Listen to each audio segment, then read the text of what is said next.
ঈশ্বর ঈশ্বর পরমেশ্বর সচ্চিদানন্দ ঘন বিগ্রহ, অনাদির আদি সর্বকারণের কারণ, অনন্ত কোটি ব্রহ্মাণ্ডের অধিনায়ক, নন্দনন্দন ব্রজেন্দ্র নন্দন ভগবান শ্রীকৃষ্ণের অসীম অনুকম্পায়, অসীম কৃপায় বিরাটি উত্তর নিমতা পাইকপাড়া অধিবাসী বৃন্দ দ্বারা আয়োজিত এই জগন্নাথ রথ মহোৎসব উপলক্ষে ভাগবতীয় কথা আস্বাদনের আজকে ভাগবতীয় কথার আজকে তৃতীয় দিবস, রথ ধরলে পরে আজকে চতুর্থ দিবস। তা ভাগবতীয় আস্বাদনের আজকে আমরা তৃতীয় দিবসের কথায় প্রবেশ করতে চলেছি। আজকের কথাও যথারীতি আমাকে কিছু নাম দেওয়া হয়েছে। স্বর্গীয় হরিপদ দে এবং স্বর্গীয়া শুভ্রারানী দের স্মৃতির উদ্দেশ্যে তাদেরই পুত্র মধুসূদন দে আজকের এই ভাগবতীয় কথার ব্যবস্থা করেছে। ওনাদের আত্মার শান্তি কামনায় আজকে আমরা এই ভাগবত কথা আস্বাদন করব। যথারীতি গতকাল আমরা কাঁঠাল প্রসাদ পেয়েছিলাম, তাই তো? মনে আছে তো, নাকি ভুলে গেছি? প্রসাদ পেয়ে সবার মনে আছে? কাঁঠাল প্রসাদ, রঘুর কাঁঠাল প্রসাদ পেয়ে তারপরে আমরা বাড়িতে গিয়েছি। আচ্ছা, ভাগবতেও কাঁঠালের কথা শুনেছিলাম, আর জগন্নাথ সত্য সত্যই আমাদেরকে কাঁঠাল প্রসাদ দিয়েছিল, তাই তো? আর বলেছিলাম যে গতকাল কাঁঠাল প্রসাদ পেয়েছি, আগামীকাল অর্থাৎ আজকে আমরা আজকে কি প্রসাদ পাওয়ার কথা ছিল? আচ্ছা, মনে আছে সবার? খিচুড়ি পাওয়ার কথা ছিল, তাই তো? বেশ, তাহলে আজকে বাবারা কি ব্যবস্থা করবে জানি না, কিন্তু আমি জগন্নাথের তরফ থেকে আপনাদের সবাইকে ওই মনে মনে খিচুড়ি প্রসাদ অবশ্যই পাইয়ে দেব। আসুন, তা প্রথমে একটু জগন্নাথ দেবের কথা যখন হচ্ছে, এই যে রথ রথ বলি আমরা সবাই, রথ টানার জন্য এত আগ্রহের মধ্যে থাকি, টানতে টানতে রথকে একদম মাসির বাড়ি পর্যন্ত নিয়ে আসি। কার রথ? জগন্নাথ দেবের রথ। আচ্ছা, বলার সময় বলি জগন্নাথ দেবের রথ, কিন্তু রথ যখন চলতে আরম্ভ করে তখন প্রথমে কার রথ যায়? বলরামের রথ যায়, তাই তো? আচ্ছা, এইখানের কথা বলছি না, কারণ আমরা যারা আমাদের পক্ষে সামর্থ্য নেই তিনটে রথ বানানোর, তাই আমরা এক রথ বানিয়ে তাতে তিন বিগ্রহকে সুদর্শন চক্রের সঙ্গে তুলে আমরা টানতে টানতে নিয়ে যাই মাসির বাড়িতে। কিন্তু পুরীতে কি হয়? আলাদা আলাদা রথ তৈরি হয়। সেখানে সর্বপ্রথমে বলরামের রথ যায়। বলরামের রথ কেন যায় আগে? হ্যাঁ, বড় দাদা। আচ্ছা, তার মানে হয়ে গেল গুরু তত্ত্ব। বড় মানে গুরু, গুরু তত্ত্ব, গুরু হলো সর্বপ্রথম। তারপরে আচ্ছা, তাই যদি হবে তারপরে তো বোন, তারপরে তো জগন্নাথের রথ আসার কথা ছিল যদি বড় হয়। তাহলে সুভদ্রা কেন? এই সুভদ্রা হলেন যোগমায়া তথা মহামায়ার প্রতীক। গুরুদেবের মন্ত্র নিলাম, গুরুদেব বলল সাত্বিক আহার গ্রহণ করবি, সন্ধ্যা আহ্নিক বন্দনা করবি, আর খুব কম হলেও দিনে অন্তত 4 মালা জপ করবি। দীক্ষা নিয়েছি হাতের জল শুদ্ধ করার জন্য। আমাদের মধ্যে একটা ভ্রম আছে তো, হাতের জল শুদ্ধ করতে হয়। বিবাহ হয়ে গেলেই বলে যা যা দীক্ষা নিয়ে আয় বউকে নিয়ে, হাতের জল শুদ্ধ হবে না নয়। তা দীক্ষা নিয়েছি, গুরুদেব বলেছে, গুরুদেব পথ দেখিয়েছে, আর বাড়িতে এসে সব শিখে তুলে দিয়ে আগে যেমন ছিলাম তেমনই থেকে গেলাম। তাহলে কি হবে? এই গুরুতত্ত্ব বলরাম গুরুদেবের থেকে মন্ত্র নিলাম, মন্ত্র পালন না করলেই তারপরে আমাকে মহামায়ার সঙ্গে ধাক্কা খেতে হবে। সুতরাং আমাকে মায়ার মধ্যেই ঘুরতে হবে, মায়ার বাইরে আমি যেতে পারবো না। কিন্তু যদি গুরুদেবের দেওয়া মন্ত্র সঠিকভাবে জপ করে গুরুদেবের দেখানো পথ ধরে যদি হাঁটা যায়, তাহলে আমাকে মহামায়ার সঙ্গে ধাক্কা খেতে হবে না, সোজাসুজি যোগমায়ার সঙ্গে আমার সাক্ষাৎ হবে। যোগমায়ার কার্য কি? যিনি এই গোবিন্দের সঙ্গে আমাদেরকে যোগাযোগ করিয়ে দেন। প্রেম সে বলো। ধ্বনি কিন্তু বারবার যেন বলতে না হয়, ধ্বনি যেন সবসময় তুঙ্গে থাকে, এমন ধ্বনি যেন জগন্নাথ নড়ে চড়ে বসে, যে হঠাৎ করে কি হলো, আচ্ছা ভক্তরা এসছে, ধ্বনি দিয়েছে কেন, তিন ভাই বসে আছে তো, তিন ভাই বোন নিজেদের মধ্যে গল্পে ব্যস্ত। আর যদি জোরে ধ্বনি দেন, হঠাৎ করে তাকাবে, আরে হয় কি, আচ্ছা আচ্ছা আমার ভক্তরা এসছে, তাহলে তাদের দিকেও একটু দর্শন দেওয়া উচিত। তাই ধ্বনি সবসময় জোরে দেওয়া। তাহলে গুরুর মন্ত্র যদি সঠিকভাবে জপ করো, তাহলে সেই মহামায়াই একই ব্যক্তির দুই নাম, যিনি মহামায়া তিনি যোগমায়া। যদি তুমি গুরুর আদেশ পালন করো, গুরুর দেখানো পথে অগ্রসর হও, তাহলে সেই মহামায়াই যোগমায়ার কাজ করে তিনি জগন্নাথের সঙ্গে আমাদের যোগাযোগ করিয়ে দেন। এই কারণে বলদেবের পরে যোগমায়া স্বরূপ সুভদ্রা মহারানীর রথ তারপরে আসে। আর যথারীতি মন্ত্র জপ করলে আর যোগমায়ার কৃপা হলো, তো সোজা একদম তুমি জগন্নাথের পাদপদ্মে পৌঁছে। বলিয়ে জগন্নাথ ভগবান কি। এই কারণে সর্বপ্রথম বলভদ্র, তারপরে সুভদ্রা মহারানী, আর তারপরে আমার জগন্নাথের রয়েছে। এটা গেল তত্ত্ব। তো এবার যদি বলি প্রকৃত ঘটনা কি ছিল, প্রকৃত লীলা কি ছিল, যার জন্য বলভদ্রের রথ আগে যায়, এটা গেল তত্ত্ব কথা, যে তত্ত্বে গুরু তত্ত্ব আগে, এটা তত্ত্ব কথা গেল। এর প্রকৃত রহস্য জানতে গেলে একদম সোজা দ্বারকা লীলায় চলে যেতে হবে। কালকেও শুনিয়েছিলাম দ্বারকা লীলা, শুনিয়েছিলাম তো, ওই পাটরানীরা সবাই মাকে ঘিরে বসেছিল। আজকে আর সেখানে নয়, আরো একটু আগে চলে যাব। যেই সময় কংস বধ হয়েছে, যখন কংস বধ হয়েছে, ভগবান দ্বারকায় যখন অবস্থান করছেন, কংস বধ হয়ে গেলে কংসের পত্নী, একটু মন দিয়ে শুনবেন, এর ভিতরে যেমন আনন্দ আছে তেমন বোঝবার বিষয় আছে, মন দিয়ে না শুনলে কিন্তু কিছু বোঝা যাবে। কংসের দুই পত্নী ছিল, অস্থি আর প্রাপ্তি। যেহেতু স্বামীকে হত্যা করেছে, দুই পত্নী এখন উগ্র হয়ে গেছে, অত্যাচারী হয়ে উঠেছে।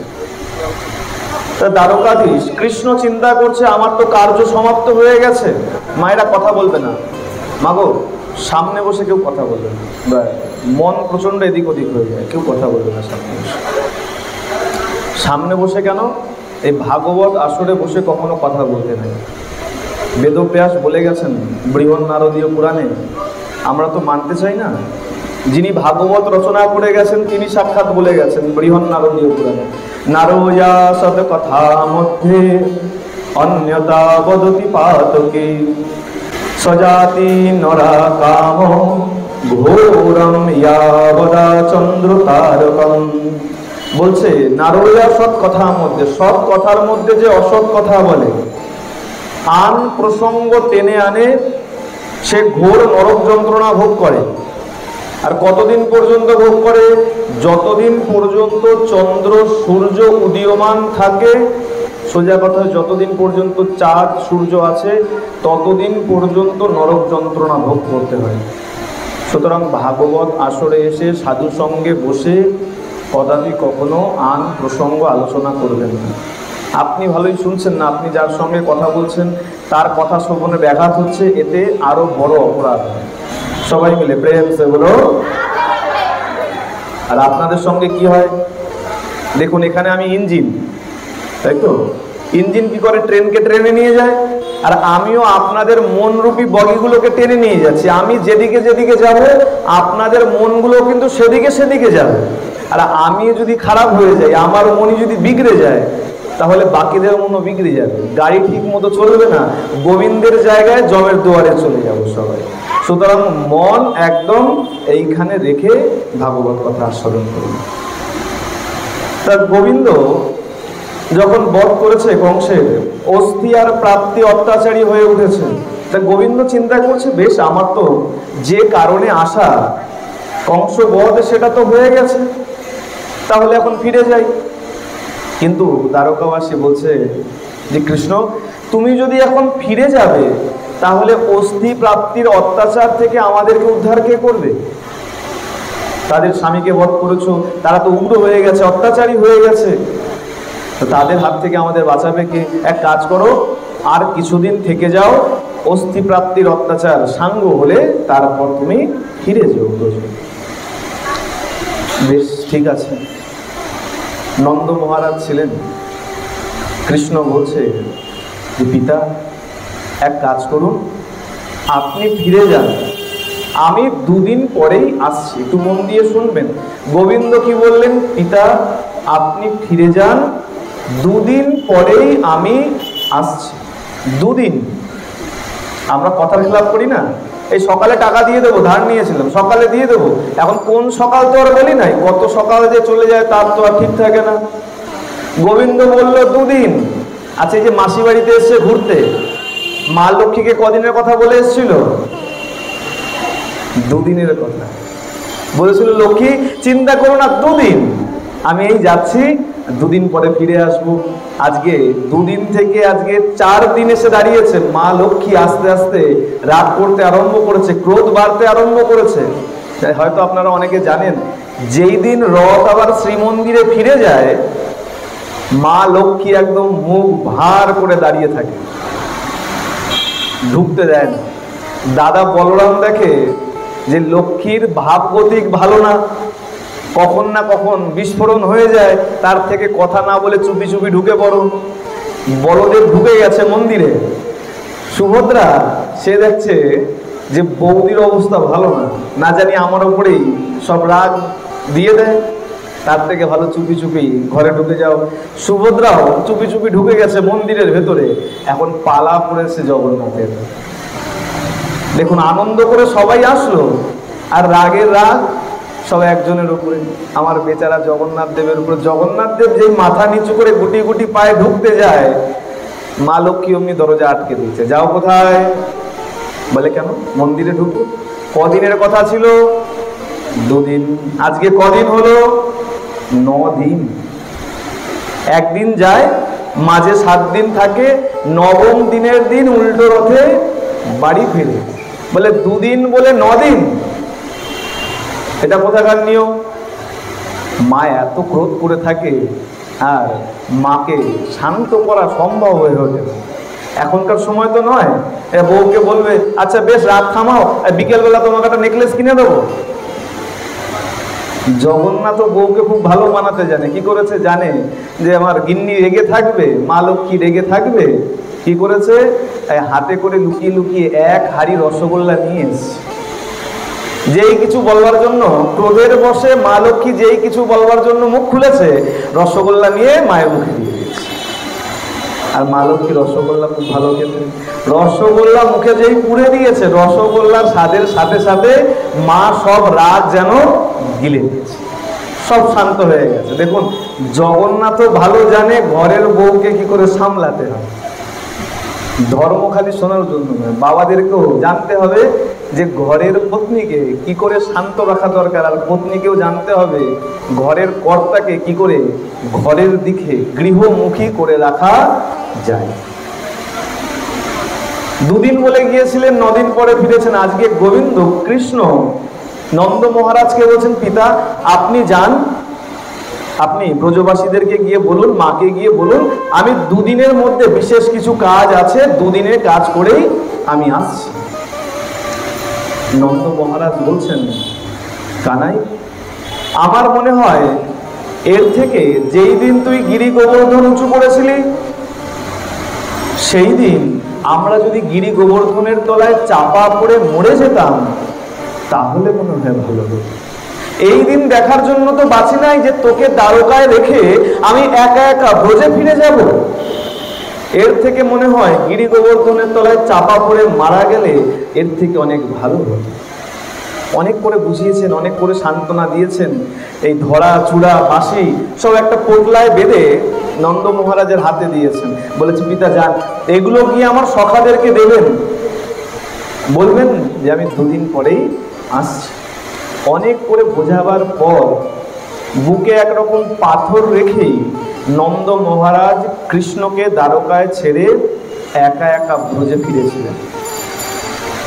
ভক্ত কখনো ভগবানকে ত্যাগ করে থাকতে পারে, আর যদি কেউ সাক্ষাৎ ভগবানকে পেয়ে যায় তাকে কি করে ছাড়তে পারে?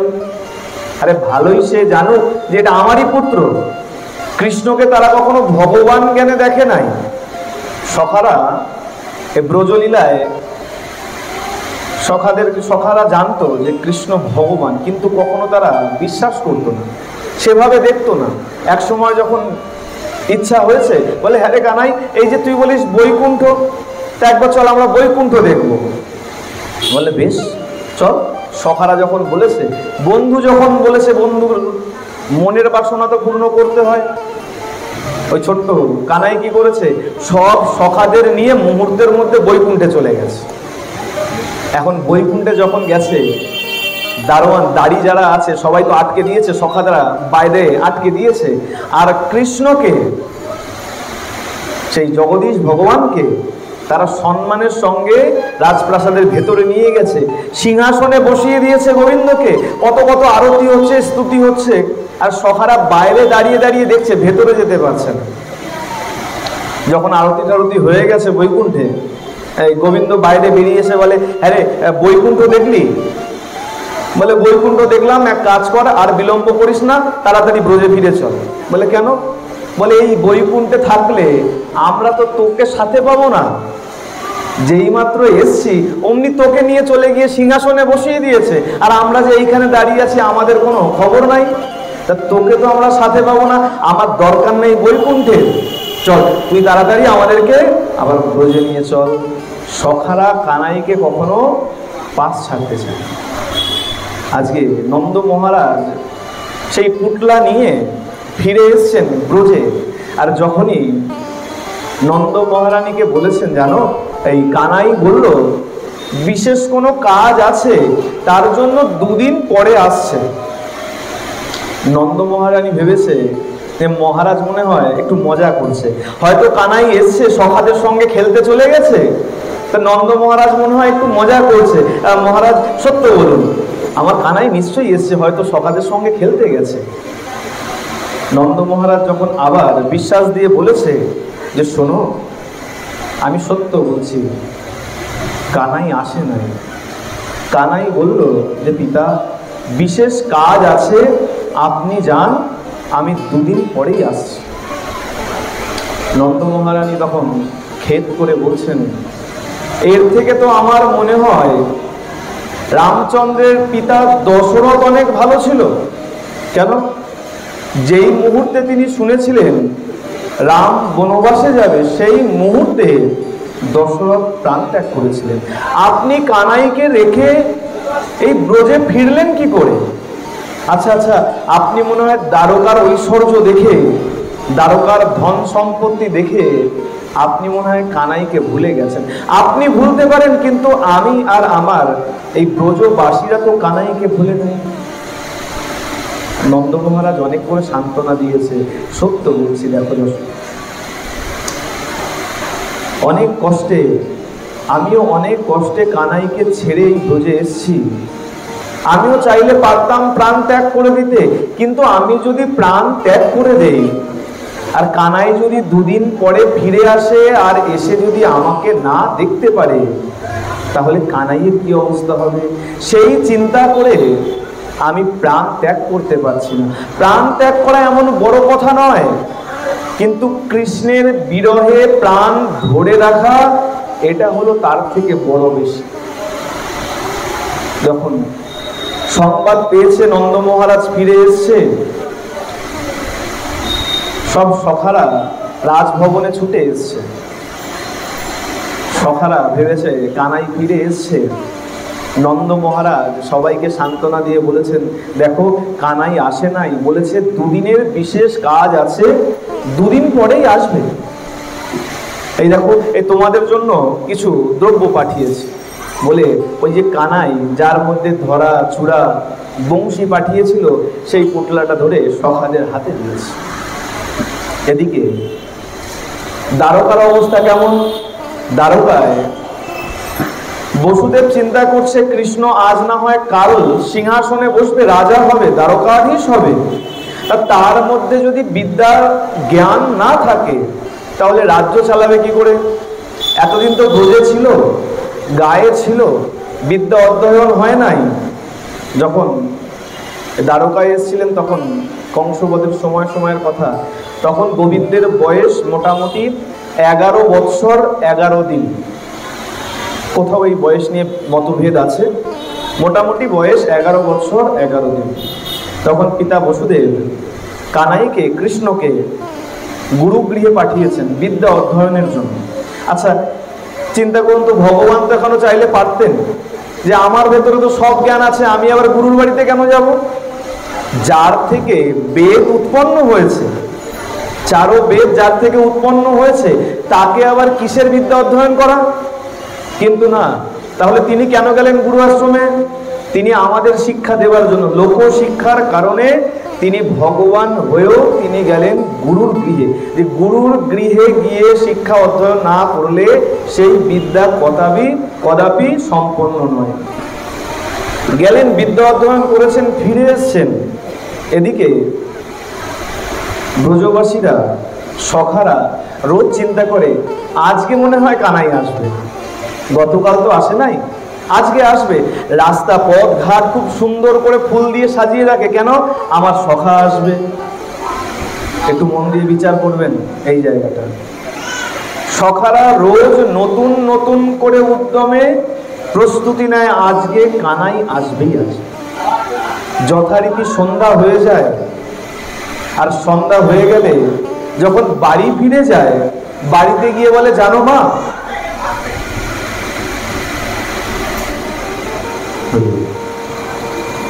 সকালে বাড়িতে গিয়ে বলে জানো মা, কানাই আজকেও আসে নাই। মায়েরা সান্ত্বনা দেয়, শোন বাবা, আজকের দিনটা না ভালো ছিল না, শুভ ছিল না, তাই মনে হয় কানাই আসেনি, কালকে দেখবি অবশ্যই আসবে কানাই। আবার পরের দিন সকাল হতেই আবার তাজা তাজা পুষ্প দিয়ে সুন্দর করে পথ আবার সাজিয়ে অপেক্ষা করতে থাকে, কানাই আসবে, কানাই আসবে। এই করতে করতে বহুদিন কেটে গেছে, কানাই আসে নাই। এদিকে গোবিন্দ বিদ্যা অধ্যয়ন করে ফিরে এসেছেন, রাজপ্রাসাদের উপরে দাঁড়িয়ে আছেন। হঠাৎ করে তার দৃষ্টি গেছে যমুনার দিকে। আমি যখন বিদ্যা অধ্যয়ন করতে গেলাম তখন এই যমুনাকে তো সাধারণ নদী দেখে গিয়েছিলাম, কিন্তু আজকে এই যমুনাকে সমুদ্রের মতন কেন লাগছে? জল এত স্ফীত হলো কি করে, জল এত বাড়লো কি করে? অন্তর্যামী ভগবান তিনি বুঝতে পারলেন, আমার বিরহে আমার সখারা, আমার সখীরা, আমার পিতা মাতা এত ক্রন্দন করেছেন, সেই ক্রন্দনের অশ্রুবিন্দু যমুনার জলকে পর্যন্ত বাড়িয়ে দিয়েছে। সুতরাং যত দ্রুত সম্ভব আমার সংবাদ তাদের কাছে পাঠানো উচিত। চিন্তা করতে করতে যখনই ঘুরেছেন, ঘুরে দাঁড়াতেই দেখছেন উদ্ধব দাঁড়িয়ে আছে পেছনে। উদ্ধবকে দেখা মাত্রই গোবিন্দ একটাই শব্দ বলছেন, গচ্ছ গচ্ছ গচ্ছ, যাও যাও যাও। উদ্ধব বলছে, দ্বারকাধীশ, আমি যে যাব, কোথায় যাব, কেন যাব, কিসের জন্য যাব, তা যদি না বলেন তাহলে কি করে বুঝতে পারি? বলে, উদ্ধব তাড়াতাড়ি ব্রজে যাও, আর ব্রজে গিয়ে আমার সংবাদ দিয়ে এসো। উদ্ধব বলছে, দেখুন, আমি হলাম দেবগুরু বৃহস্পতির শিষ্য, আমার মধ্যে অনেক জ্ঞান আছে। কারণ কি আমাদের মধ্যে তো এরকম হয় না, আমরা যদি কেউ একটু মাধ্যমিক পাস করে ফেলি, উচ্চ মাধ্যমিক পাস করে ফেলি, বা কলেজ পাস করে ফেলি, আমরা নিজেদেরকে অনেক পণ্ডিত মনে করি। ভালো করে জানবে, যতক্ষণ না পর্যন্ত ধর্মীয় জ্ঞান তার সঙ্গে যোগ হচ্ছে, ততক্ষণ পর্যন্ত তোমার জ্ঞান সর্বৈব অসম্পূর্ণ আছে, সম্পূর্ণ নয়। আর জ্ঞানের অহংকার কখনো করা উচিত নয়। শুধু জ্ঞান না, কোনো কিছুর অহংকার কখনো করা উচিত নয়। একদিন সত্যভামা খুব অহংকার হয়ে গিয়েছিল। বৈকুণ্ঠে সত্যভামার খুব অহংকার হয়েছে, আমার থেকে সুন্দর মনে হয় আর কেউ নাই, আমার থেকে সুন্দর আর কেউ নাই। এখন মনে করুন ভগবান সকালবেলা কোথাও বেরোবেন কোনো ভক্তের সন্ধানে, কোনো ভক্তকে দর্শন দিতে, তার দরজা দিয়ে যখনই বেরোচ্ছে সত্যভামা বলছে, প্রভু এই একটা কথা বলো, আমার থেকে মনে হয় সুন্দর আর কেউ নেই। এখন ভগবান চিন্তা করছে, হায় রে, বেরোচ্ছিলাম শুভ কাজে আর এমন ভাবে পেছনে ডেকে নিল, আর এমন অহংকার দেখিয়ে দিল, না জানি আজকে আমার সারা দিনটা কেমন যায়। যখনই বেরোতে লেগেছেন দরজায় সুদর্শন চক্র দাঁড়িয়ে, পাহারাদার। সুদর্শন চক্র বলছে, প্রভু আমার থেকে মনে হয় তেজ আর কারো বেশি নাই। সুদর্শনের মনে একটা অহংকার ছিল, এই যে গোবিন্দ এত ধ্বংসলীলা করে, আমাকে ছাড়া মনে হয় গোবিন্দর কোনো ক্ষমতা নাই। বলছে, প্রভু এই আমার থেকে বেশি শক্তি মনে হয় কারো নাই। গোবিন্দ বলে, একে তো সত্যভামা ছিল, এ দেখি আবার আরেকজন এসে দাঁড়িয়েছে সুদর্শন। ভাবতে ভাবতে হঠাৎ গরুড় এসে উপস্থিত। বলে, প্রভু একটা কথা বলো, আমার মনে হয় আমার মতো দ্রুত কেউ উঠতে পারে না, আমি মনের থেকেও দ্রুত উঠতে পারি। গরুড়ের গতিবেগ বলছে আমাদের মনের থেকেও বেশি। গোবিন্দ বলে, হয়েছে কি আজকে একে একে সবাই আসে আর সবার অহংকার জাহির করে। আচ্ছা বেশ, আজকে একসঙ্গে সবার অহংকার চূর্ণ করব। গরুরকে বলছে, শোনো বাবা, এক কাজ করো তো। কি কাজ? বলে, যাও ওই পর্বতে যাও, গিয়ে দেখো হনুমান বসে বসে ধ্যান করছে, হনুমানকে গিয়ে বলো দ্বারকাধীশ ডেকেছে। গরুর দ্রুত উড়ে চলে গেছে, হনুমান সেখানে ধ্যান করছে, রামচন্দ্রের ধ্যান করছে। হনুমান না তো কৃষ্ণকে চেনে, না তো গৌর নিতাই চেনে, না তো জগন্নাথ কাউকে চেনে না, হনুমান একমাত্র চেনে রামচন্দ্র। গরুর গিয়ে বলছে, হনুমানজি তাড়াতাড়ি চলুন, দ্বারকাধীশ আপনাকে ডেকেছে, সংবাদ পাঠিয়েছে। যেমনি মাত্র বলেছে, এখন সে তো চিনতে পারছে না কে দ্বারকাধীশ। আমি এখন ধ্যান করছি, তপস্যা করছি, রামচন্দ্রের নাম করছি। গরুর একবার দুবার তিনবার পর্যন্ত বলেছে, যখন তিনবার বলে নিয়েছে একটু বিরক্ত হয়ে গেছে। ধ্যান করছে তো, প্রভুর নাম করছে এক মনে, আর বারবার বিরক্ত করছে, দ্বারকাধীশ ডাকছে, দ্বারকাধীশ ডাকছে। বিরক্ত হয়ে গিয়ে ওই গরুরকে লেজ দিয়ে পেঁচিয়ে আচ্ছা মতন সমুদ্রে চুবনি খাইয়ে তুলে দিয়েছে। এখন গরুর চুবনি খেয়ে উঠতে উঠতে আবার দ্বারকায় গেছে। যখন দ্বারকায় দাঁড়িয়েছে, গোবিন্দ জিজ্ঞাসা করছে, গরুর কি হলো, চলে আসলে হনুমানকে বলনি আসতে। এখন দেখুন, কেউ যদি কোথাও থেকে অপদস্থ হয়ে আসে, অপমানিত হয়ে আসে, কেউ কিন্তু এসে বলবে না আপনি অপমানিত হয়ে এসেছি। আমি যদি কোথাও অপমানিত হই, আমি এসে বলবো আপনাদের আমি অমুক জায়গায় অপমানিত হয়েছি? নিশ্চয়ই বলবো না। গরুর এসে একদম চুপ, কিচ্ছু বলছে না। বলে, প্রভু অনেকবার বললাম কিন্তু আসছে না। বলে, কি বলেছিলে? বলে, কেন? বলেছিলাম দ্বারকাধীশ ডাকছে। বলে, বাবা শোনো, এই হনুমান দ্বারকাধীশকে চেনে না, গিয়ে বলো রামচন্দ্র ডাকছে। ও আচ্ছা। আবার গরুর গেছে, উঠতে উঠতে গিয়ে বলেছে, হনুমানজি প্রভু রামচন্দ্র আপনাকে ডাকছে। যেই মাত্র বলেছে প্রভু রামচন্দ্র আপনাকে ডাকছে, সঙ্গে সঙ্গে কোথায় ধ্যান কোথায় তপস্যা সব ফেলে বলছে, গরুরজি আপনি এত বিলম্ব কেন করলেন? রামচন্দ্র আমাকে ডাকছে এই কথাটি বলতে, আগে কেন বলেন নাই? পলক ঝপকাতে না ঝপকাতে দেখে হনুমান সেখানে নাই। হনুমান এসে উপস্থিত দ্বারকায়। যেই দরজায় দাঁড়িয়েছে, সুদর্শন চক্র গেট আটকে নিয়েছে, দরজা আটকে নিয়েছে। কোথায় যাচ্ছেন? বিনা অনুমতিতে ভেতরে যাওয়া যাবে। কিন্তু ভক্ত বলে, দেখো আমি ভগবানের দর্শন করতে এসেছি, এইখানে এসে ঝামেলা করা ঠিক হবে। কি করেছে? সুদর্শন চক্রের সঙ্গে কথাবার্তা কিচ্ছু বলে নাই, কথা কাটাকাটি করে নাই, হাত জোর করে রামচন্দ্রের স্মরণ করতে আরম্ভ করেছে। আর দেখতে দেখতে ওই দুই হাত তো ছিল, আরো 6-6খানা হাত হনুমানজির প্রকট হয়ে গেছে। আরো 6টা হাত, তাহলে মোট হলো 8টা হাত। এই 8টা হাত দিয়ে সুদর্শনকে তিনি বোঝালেন যে সুদর্শনের ক্ষমতা কতটা আর হনুমানের ক্ষমতা কতটা। আচ্ছা, 8টা হাত দিয়ে সুদর্শনকে থামায়নি, 4টে হাত প্রণামের মুদ্রায় ছিল, আর বাকি 4টে হাত দিয়ে কি করেছে? সুদর্শন চক্রকে ধরে বল দাবা করে নিয়েছে। যে সুদর্শন চক্রের এত অহংকার, সেই সুদর্শন চক্রকে সোজা আজকে বগলের তলায় চেপে ধরেছে। সুদর্শন চক্র বুঝতে পেরেছে বাপেরও বাপ আছে, আমি যে মনে করছিলাম আমার থেকে বড় কেউ নাই, এই যে হনুমানের ক্ষমতা দেখি আমার থেকেও বেশি। সোজা গিয়ে দাঁড়িয়েছে ভগবানের সামনে। আচ্ছা, তিনি এখন আর কৃষ্ণ সেজে নেই কেন? জানে আমি কৃষ্ণ সেজে থাকলে আমি কিন্তু দাম পাবো না, প্রণাম পাবো না। তিনি রাম বেশ ধারণ করে দাঁড়িয়ে আছে।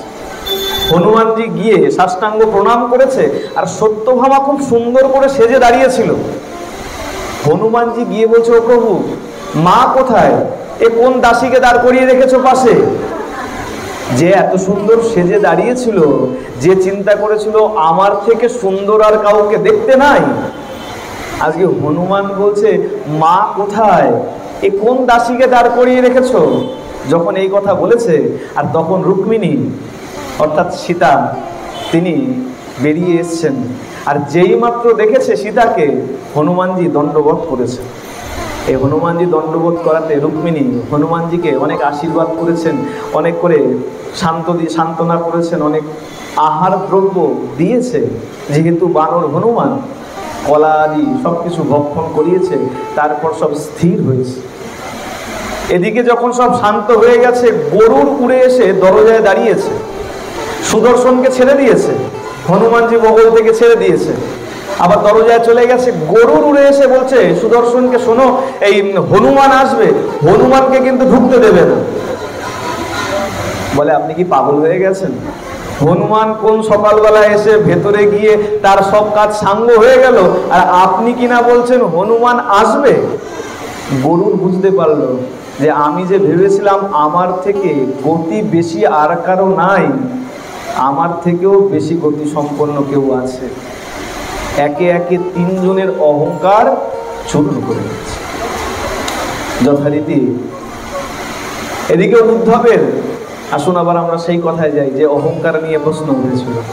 উদ্ধবের মধ্যে প্রশ্ন রয়েছে, অহংকার আছে। বলছে দ্বারকাধীশকে, আমার ভেতরে এত জ্ঞান আছে, আমি যদি গিয়ে তাদেরকে বলি তারা কিছু বুঝতে পারবে না, তারা তো গ্রাম্য মূর্খ। এক কাজ করুন, আপনি একটা পত্র লিখে দিন, আমি পত্র নিয়ে গিয়ে পড়ে পড়ে শোনাবো, যাকে যা বার্তা দেওয়ার দেওয়া হয়ে যাবে।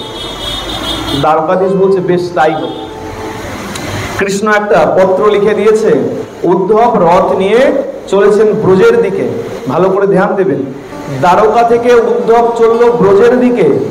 আর ওদিকে ব্রজের সখারা আর ভালো লাগছে না, না কানাইকে ছেড়ে আর ভালো লাগছে না, চল চল আমরা সবাই চল গিয়ে কানাইকে নিয়ে আসি দ্বারকা থেকে। এদিকে মধুমঙ্গল গাছে বসে রয়েছে, বলে মধুমঙ্গল চল না, তাড়াতাড়ি চল। মধুমঙ্গল বলছে দেখ তোরা যা, আমি যাব। কেন? বলে না, আমি ওই কানাইয়ের উপরে অভিমান করে আছি।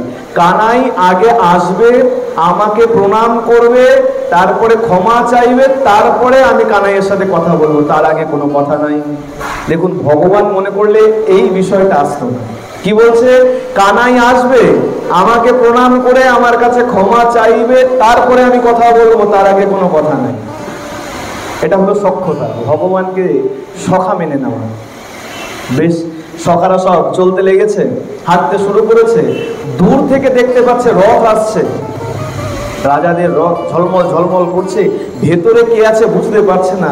যখনই একটু কাছে এসছে, দূর থেকে দেখে মনে হচ্ছে কৃষ্ণ বসে আছে। কেন? উদ্ধব ছিল কৃষ্ণেরই বংশের, একই বংশের, তাই উদ্ধবকে দ্বিতীয় কৃষ্ণের মতো দেখতে ছিল, দ্বিতীয় কৃষ্ণের মতো দেখতে ছিল।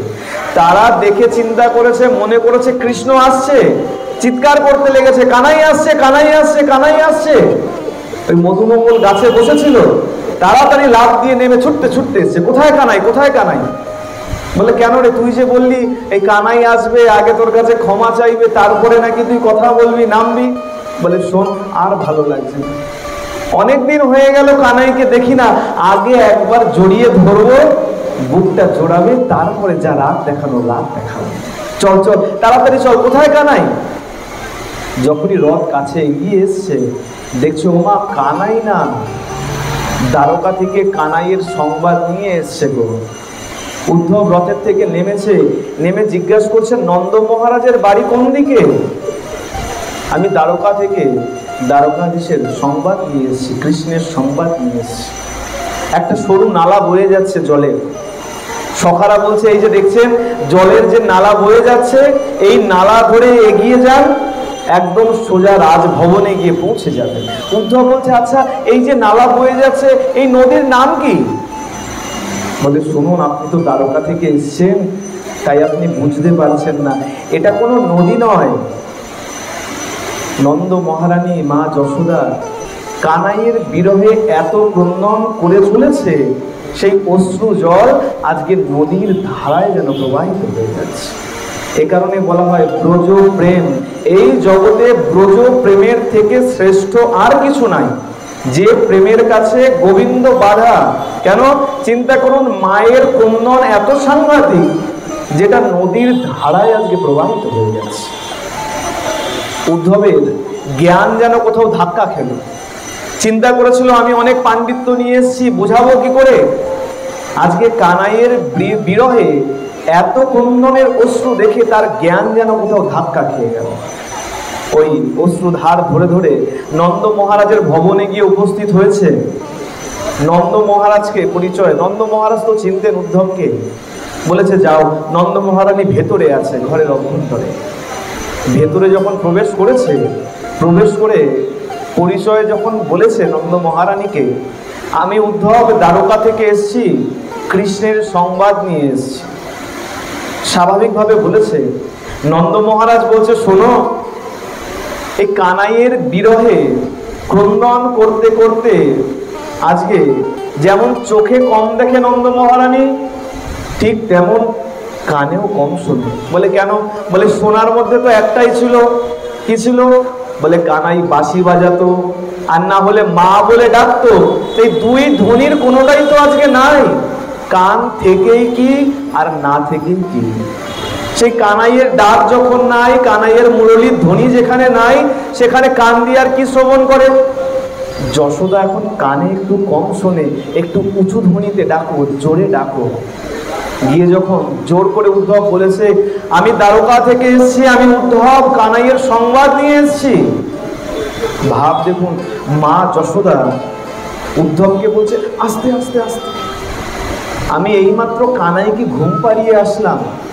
ভক্তি বাৎসল্য রস দেখুন কোথায় কোথায়। দ্বারকাধীশ দ্বারকায় বসে আছে, আর মা যশোদা কানাইয়ের বিরহে এত বিরহান্বিত, তিনি বলছেন চুপ করো, কানাইকে এইমাত্র ঘুম পাড়িয়ে এসছি।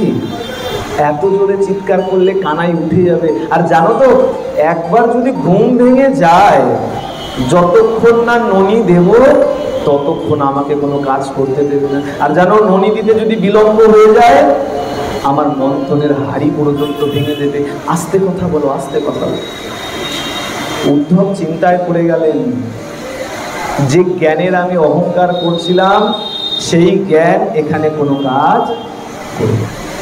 ভক্তির কাছে, বাৎসল্যের কাছে কোনো জ্ঞান কাজ করে না। উদ্ধব নন্দ মহারাজকে বলছে চলুন একবার সখাদের সাথে দর্শন করে আসি, সাক্ষাৎ করে আসি। নন্দ মহারাজ বলছে যাবে তো, এক কাজ করো, আগে একটু গোশালাটা দেখে যাও। কানাইয়ের বিরহে গাভীদের কি অবস্থা একবার দেখে যাও। কানাইকে না পেয়ে গাভীরা পর্যন্ত আহার ত্যাগ করে গোশালায় সব শুয়ে রয়েছে। বেশ আস্তে আস্তে গেছে সখীদের সঙ্গে সাক্ষাৎ করতে। দূর থেকে উদ্ধবকে দেখেছে, আর সখীরা যে কুঞ্জে বসেছিল, হঠাৎ করে কুঞ্জের মধ্যে একটা কালো ভ্রমর উড়ে চলে এসেছে। সখীরা তিরস্কার করছে, এই ভ্রমর এখানে এসো না, যাও যাও, দূরে চলে যাও। আচ্ছা বুঝতে পেরেছি, তুমি নিশ্চয়ই দ্বারকা থেকে এসছো। এটাকে দ্ব্যর্থক অর্থ বলা হয় এখানে। এই কালো ভ্রমরকে বলছে না, বলছে প্রকৃতস্থ উদ্ধবকে, কিন্তু সেখানে কালো ভ্রমরকে দেখানো হয়েছে, যেহেতু উদ্ধবের গায়ের রঙও কালো, কৃষ্ণ বর্ণ। ভ্রমরকে বলছে আমাদের কাছে এসো না, আমাদের স্পর্শ করো না। আচ্ছা তোমার মাথায় পরাগ লেগে আছে, ফুলের রেণু লেগে আছে, মনে হয় দ্বারকার কোনো রমণীগণ ওই গোবিন্দকে মালা পরিয়েছিল, আর তুমি সেই মালাতেই বসেছিলে। যাও যাও, আমাদের কাছে এসো না। আর এই যে এত গুনগুন করে কি বলছো? কৃষ্ণের গুণাগুণ করছো। আমরা জানি কানাই কিরকম, কত বড় ছলিয়া, কত বড় কপট। আমাদের কাছে কৃষ্ণের এত গুণাগুণ করতে হবে না। উদ্ধব চিন্তা করলেন, আমি যদিও যাই তাদের কাছে, বলবো কি? সান্ত্বনা কি দেব, বৃথাই যাওয়া হবে। চিন্তা করে উদ্ধব নন্দ মহারাজকে বললেন, আমি ফিরে গিয়েই দ্বারকাধীশকে ফেরত পাঠিয়ে দেব। এই বলে আর বিলম্ব না করে উদ্ধব ফিরে চললেন দ্বারকায়। দেখতে দেখতে দুদিন বলেছিলেন, দেখতে দেখতে 100টা বছর পার করে গেছে। কিন্তু সখারা এখনো প্রতিদিন সকাল হলে পরে নতুন উদ্যমে আরম্ভ করে পথ সাজাতে। আজকে নিশ্চয়ই কৃষ্ণ আসবে, আমার মতো নয় যে 2 মাস নাম করলাম, মালা জপ করলাম, গুরুদেবের মন্ত্র একটু ঠিকঠাক ভাবে জপ করলাম, আর তারপরেও যদি আয় উন্নতি না হয়, ভালো যদি যশ প্রতিষ্ঠা না হয়, তাহলে চিন্তা করি ঠাকুরের নাম করে কি হলো। না, বলা হচ্ছে এটা নয় ভজন। ভজন কিরকম বলে, সখাদের দেখে শেখো। 100টা বছর হয়ে গেছে, 1 বছর 2 বছরও নয়, আজও পর্যন্ত সখারা রোজ সকাল হলে পরে নতুন নতুন পুষ্প দিয়ে পথ সাজিয়ে অপেক্ষা করে, আজকে নিশ্চয়ই কৃষ্ণ আসবে, আজকে নিশ্চয়ই আসবে। চিন্তা করতে করতে 100টা বছর পার হয়ে গেছে। এদিকে এক গ্রহণ লেগেছে, আর গ্রহণের পরে বিধান আছে স্নান করে পবিত্র হতে হয়। দ্বারকাবাসীরা সবাই প্রয়াগের সমন্ত পঞ্চকে এসছে স্নান করে পবিত্র হবে বলে। দ্বারকার থেকে এসছে সমন্ত পঞ্চকে প্রয়াগে, আর ব্রজবাসীরাও এসছে সমন্ত পঞ্চকে স্নান করে পবিত্র হবে বলে। দুদিক থেকে 2 পক্ষ এসছে, স্নান আদি সব করেছে, এখনো দেখা হয় নাই। গোবিন্দ যেই মাত্র রথে উঠে বসেছে, দ্বারকায় ফিরে যাবে, সখারা সখীরা সব দেখে নিয়েছে। দেখে ছুটতে ছুটতে এসছে, এসে বলছে, কানাই 2 দিন বলে তুই আসলি, ভাই তোর কি আমাদের কথা একবারের জন্য মনে পড়েনি?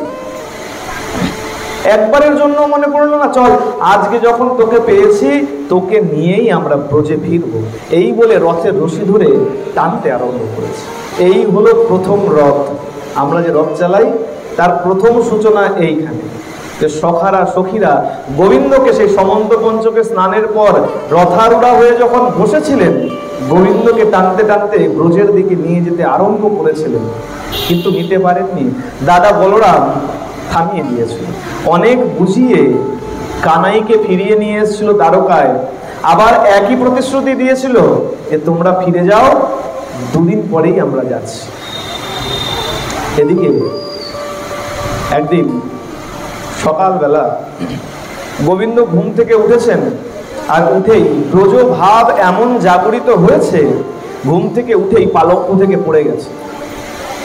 আর এমন ভাবে পড়েছেন, মূর্ছা হয়ে গেছে, অচৈতন্য হয়ে গেছে। আর অচৈতন্য যখনই হয়েছে, পাটরানীরা সব দাস দাসীরা সবাই ছুটে এসছে, চোখে মুখে জল ছিটা দিচ্ছে, নাড়াচ্ছে, ডাকছে, সবাই দ্বারকাধীশ দ্বারকাধীশ বলে ডাকছে। অনেক চেষ্টা করছে, কিন্তু দ্বারকাধীশের কোনো চৈতন্য নাই, কোনো সাড়া দিচ্ছে না। সেই সময় নারদ এসে উপস্থিত।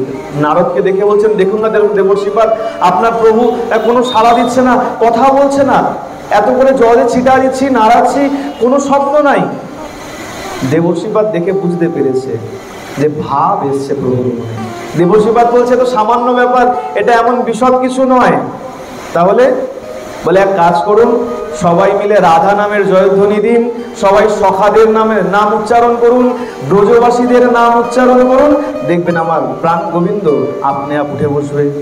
বলে, আচ্ছা আচ্ছা, ধ্বনি দেবে চিন্তা করেছে। দাদা বলরাম সবাইকে থামিয়ে দিয়েছে, শবদার না, ধ্বনি দেওয়া যাবে না। কেন? বলে, ধ্বনি শুনে যদি ভাই উঠে বসে, তাহলে এক্ষুনি ওকে নিয়ে ব্রজে যেতে হবে।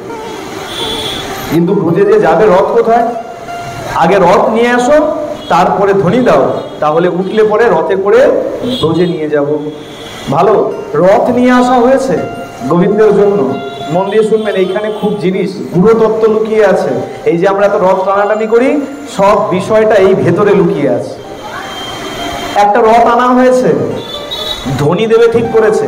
তা চিন্তা করছে, আচ্ছা বেশ, এই কানাই যে উঠবে, ধ্যানস্থ হল, আবার চৈতন্য ফিরে পেলেই কানাইকে যে নিয়ে যাব, নিয়ে গেলে সেইখানে ব্রজে আগে খবর দেওয়া দরকার। উদ্ধব বলছে, শুনুন, এই যে দ্বারকাধীশকে নিয়ে যাবেন, ব্রজ এখন ব্রজ নাই, তাহলে শ্মশান হয়ে গেছে। খালি ক্রন্দন ধ্বনি দ্বারকাধীশের জন্য, সবাই কেবলমাত্র অশ্রুপাত করছে, কেবল ক্রন্দন করছে।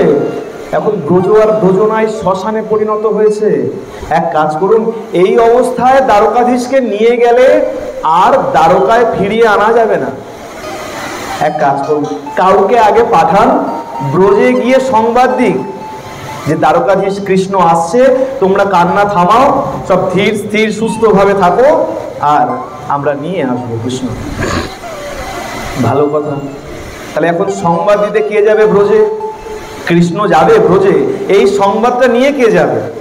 বলরাম বলছে, উদ্ধবজি আপনি তো গিয়েছিলেন দ্বারকায়, আপনি তো চেনেন পথঘাটি, তো এক কাজ করুন আপনি যান। উদ্ধব হাত জোর করে নিয়েছে, আমার পক্ষে সম্ভব নয়। একবার অহংকার নিয়ে গিয়েছিলাম, বোঝাবো ভেবেছিলাম, কিন্তু তাদের সেই সখ্য ভাব, মায়ের বাৎসল্য ভাব, আমি বলে এসেছিলাম আমি গিয়েই দ্বারকাধীশকে পাঠিয়ে দেব, কিন্তু আমি তো কথা রাখি নাই, আমি কোন মুখ নিয়ে যাব? আমার পক্ষে সম্ভব নয়। দাদা বলরাম বলছে, আমিও তো যেতে পারবো না। কেন? আমিও যে সমন্ত পঞ্চকে বলেছিলাম তোমরা যাও, দুদিনের মধ্যে আসছি। আজ তো কতগুলো দিন হয়ে গেছে, আমি যে এখনো ভাইকে নিয়ে যাইনি। সুভদ্রা উঠে দাঁড়িয়েছে, দেখবেন বাড়ির ছোটগুলো একটু চটপটে হয়, হ্যাঁ, বলে বড়গুলো শান্ত হয় আর ছোটগুলো একদম চটপটে। সুভদ্রা উঠে দাঁড়িয়েছে, বলছে বেশ আমি যাবো ব্রজে, আমি গিয়ে সংবাদ দেব, তোমরা দাদাকে নিয়ে এসো। বলরাম বলে, এই বস, তুই ছোট, তুই কি বুঝবি, তাকে কি বলবি? বলে তুমি যাই বলো, আমি চললাম ব্রজে, আমি গিয়ে সংবাদ দেব। এখন সুভদ্রা যখন বায়না জুড়ে দিয়েছে, দাদা বলরাম বলছে, আচ্ছা বেশ ঠিক আছে, এক কাজ কর, তুই তো একা একা গেলে হবে না, তুই তো ছোট, চল আমি তোর সঙ্গে যাব। তাহলে এখন একটা রথে হবে না, গোবিন্দের একটা রথ ছিল, এখন আরো দুজন যাবে, আরো দুটো রথ লাগবে। বলরামের জন্য আর সুভদ্রার জন্য দুটো রথ আনা হলো। আর সনাতন ধর্মে মান্যতা আছে, বড়দের পদাঙ্ক অনুসরণ করতে হয়। ছোট হয়ে বড়দের আগে আগে কখনো যেতে নাই, স্বামীর আগে কখনো স্ত্রী যায় না, আছে তো নিয়ম। এখন বোন যেহেতু আর বলরাম দাদা যেহেতু, তাই বলরামের রথ আগে চলতে আরম্ভ করলো। যে কারণে এখনো পুরীতে বলরামের রথকে আগে টেনে নিয়ে যাওয়া হয়, আর তার পেছন পেছন সুভদ্রা মহারানীর রথ আছে। বলিয়ে বলো ভদ্র কি, সুভদ্রা মহারানী কি।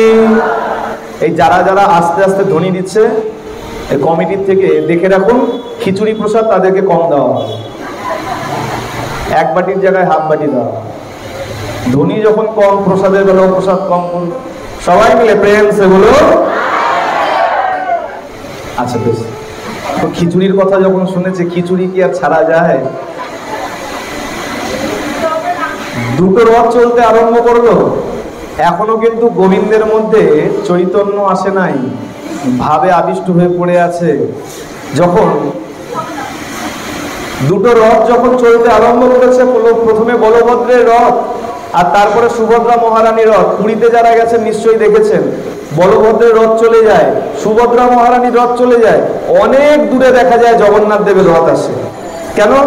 বলে এখনো জগন্নাথ দেব এখনো অচৈতন্য হয়ে পড়ে আছে। কেন? ওই নারদ বলেছিল ধ্বনি দিতে, এখনো তো দেওয়া হয়নি। সংবাদ নিয়ে ওই সুভদ্রা দাদা বলরামের সঙ্গে ব্রজের উদ্দেশ্যে যাত্রা করেছে। এইবার দেবর্ষি পাটরানীদের সবাইকে নিয়ে ধ্বনি দিতে আরম্ভ করেছে। বলিয়ে ভক্ত বৎসল ভগবান কি, জগন্নাথ ভগবান কি, প্রেম সে বলো। এই রাধারানীর নামের ধ্বনি এত আস্তে দিলে গোবিন্দ কিন্তু এখন ঘুম থেকে উঠবে না। জোরে ধ্বনি না পড়লে গোবিন্দ অচৈতন্য অচৈতন্যই থাকবে, চৈতন্য কিন্তু ফিরবে না। চৈতন্য ফেরানোর দায়িত্ব আপনাদের। দেবর্ষি নারদ একা তো পারবে না, আপনাদের সবাইকে নারদের সঙ্গে জোরে ধ্বনি দিতে হবে, যাতে আমার গোবিন্দের চৈতন্য ফিরে আসে আর রথে যেন উঠে বসে। সবাই মিলে প্রেম সে বলো। গোবিন্দ যখনই রাধা নামের ধ্বনি পেয়েছে, এখন তাড়াতাড়ি উঠে বসেছে। আচ্ছা, উঠে বসেছে কি ভাব নিয়ে? ব্রজ ভাব নিয়ে। কোথায় আমার শ্রীমতী, কোথায় আমার সখারা, কোথায় আমার ব্রজ, আমি ব্রজে যাব, ব্রজে যাব। অধৈর্য উঠেছে। উঠে দাঁড়িয়েছে, দাঁড়াতে পারছে না, পড়ে যাচ্ছে। সবাই তাড়াতাড়ি ধরে ধরে ধরাধরি করে কোনো রকমে আস্তে আস্তে করে নিয়ে গিয়ে পালকিতে তুলেছে, রথে তুলেছে। এই যে ধরাধরি করে নিয়ে গিয়ে রথে তুললো, এরই নাম হলো পাহুন্ডি বিজয়। জগন্নাথ দেবকে দোলাতে দোলাতে নিয়ে যায় না? কেন দোলায়? পান্ডাদেরকে জিজ্ঞাসা করা হয়েছে, বাবা তোমরা কি ওজন ধরে রাখতে পারো না? সারাদিন বসে বসে খায়, তাই না, মোটা হয়ে গেছে, হয়তো ওজন ধরে রাখতে পারছো না। বলে না বাবা, আমরা ধরতে পারি। আমাদের 50 জন কেন, বললে আমরা 100 জন এসে যাব ধরার জন্য, আমরা ধরতে পারি। কিন্তু ওই যে আমার প্রভু তো এখন তো ঠিক নেই, ব্রজ ভাবে আবিষ্ট হয়ে রয়েছে, ঠিক মতো নিজে দাঁড়িয়ে থাকতে পারে না, টলে টলে পড়ে যায়। এ কারণে আমরা চেষ্টা করলেও ঠিকভাবে ধরে রাখতে পারি না। এ কারণে দোলাতে দোলাতে এই পাহুন্ডি বিজয় যাকে বলে, পাহুন্ডি বিজয় করতে করতে তারপরে নিয়ে গিয়ে রথে বসানো হয়। এই রথে বসানোর পরে এইবার আস্তে আস্তে রথ চলতে আরম্ভ করে। যে কারণে সুভদ্রা আর বলদেবের রথের অনেক পরে জগন্নাথ দেবের রথকে আসতে দেখা যায়।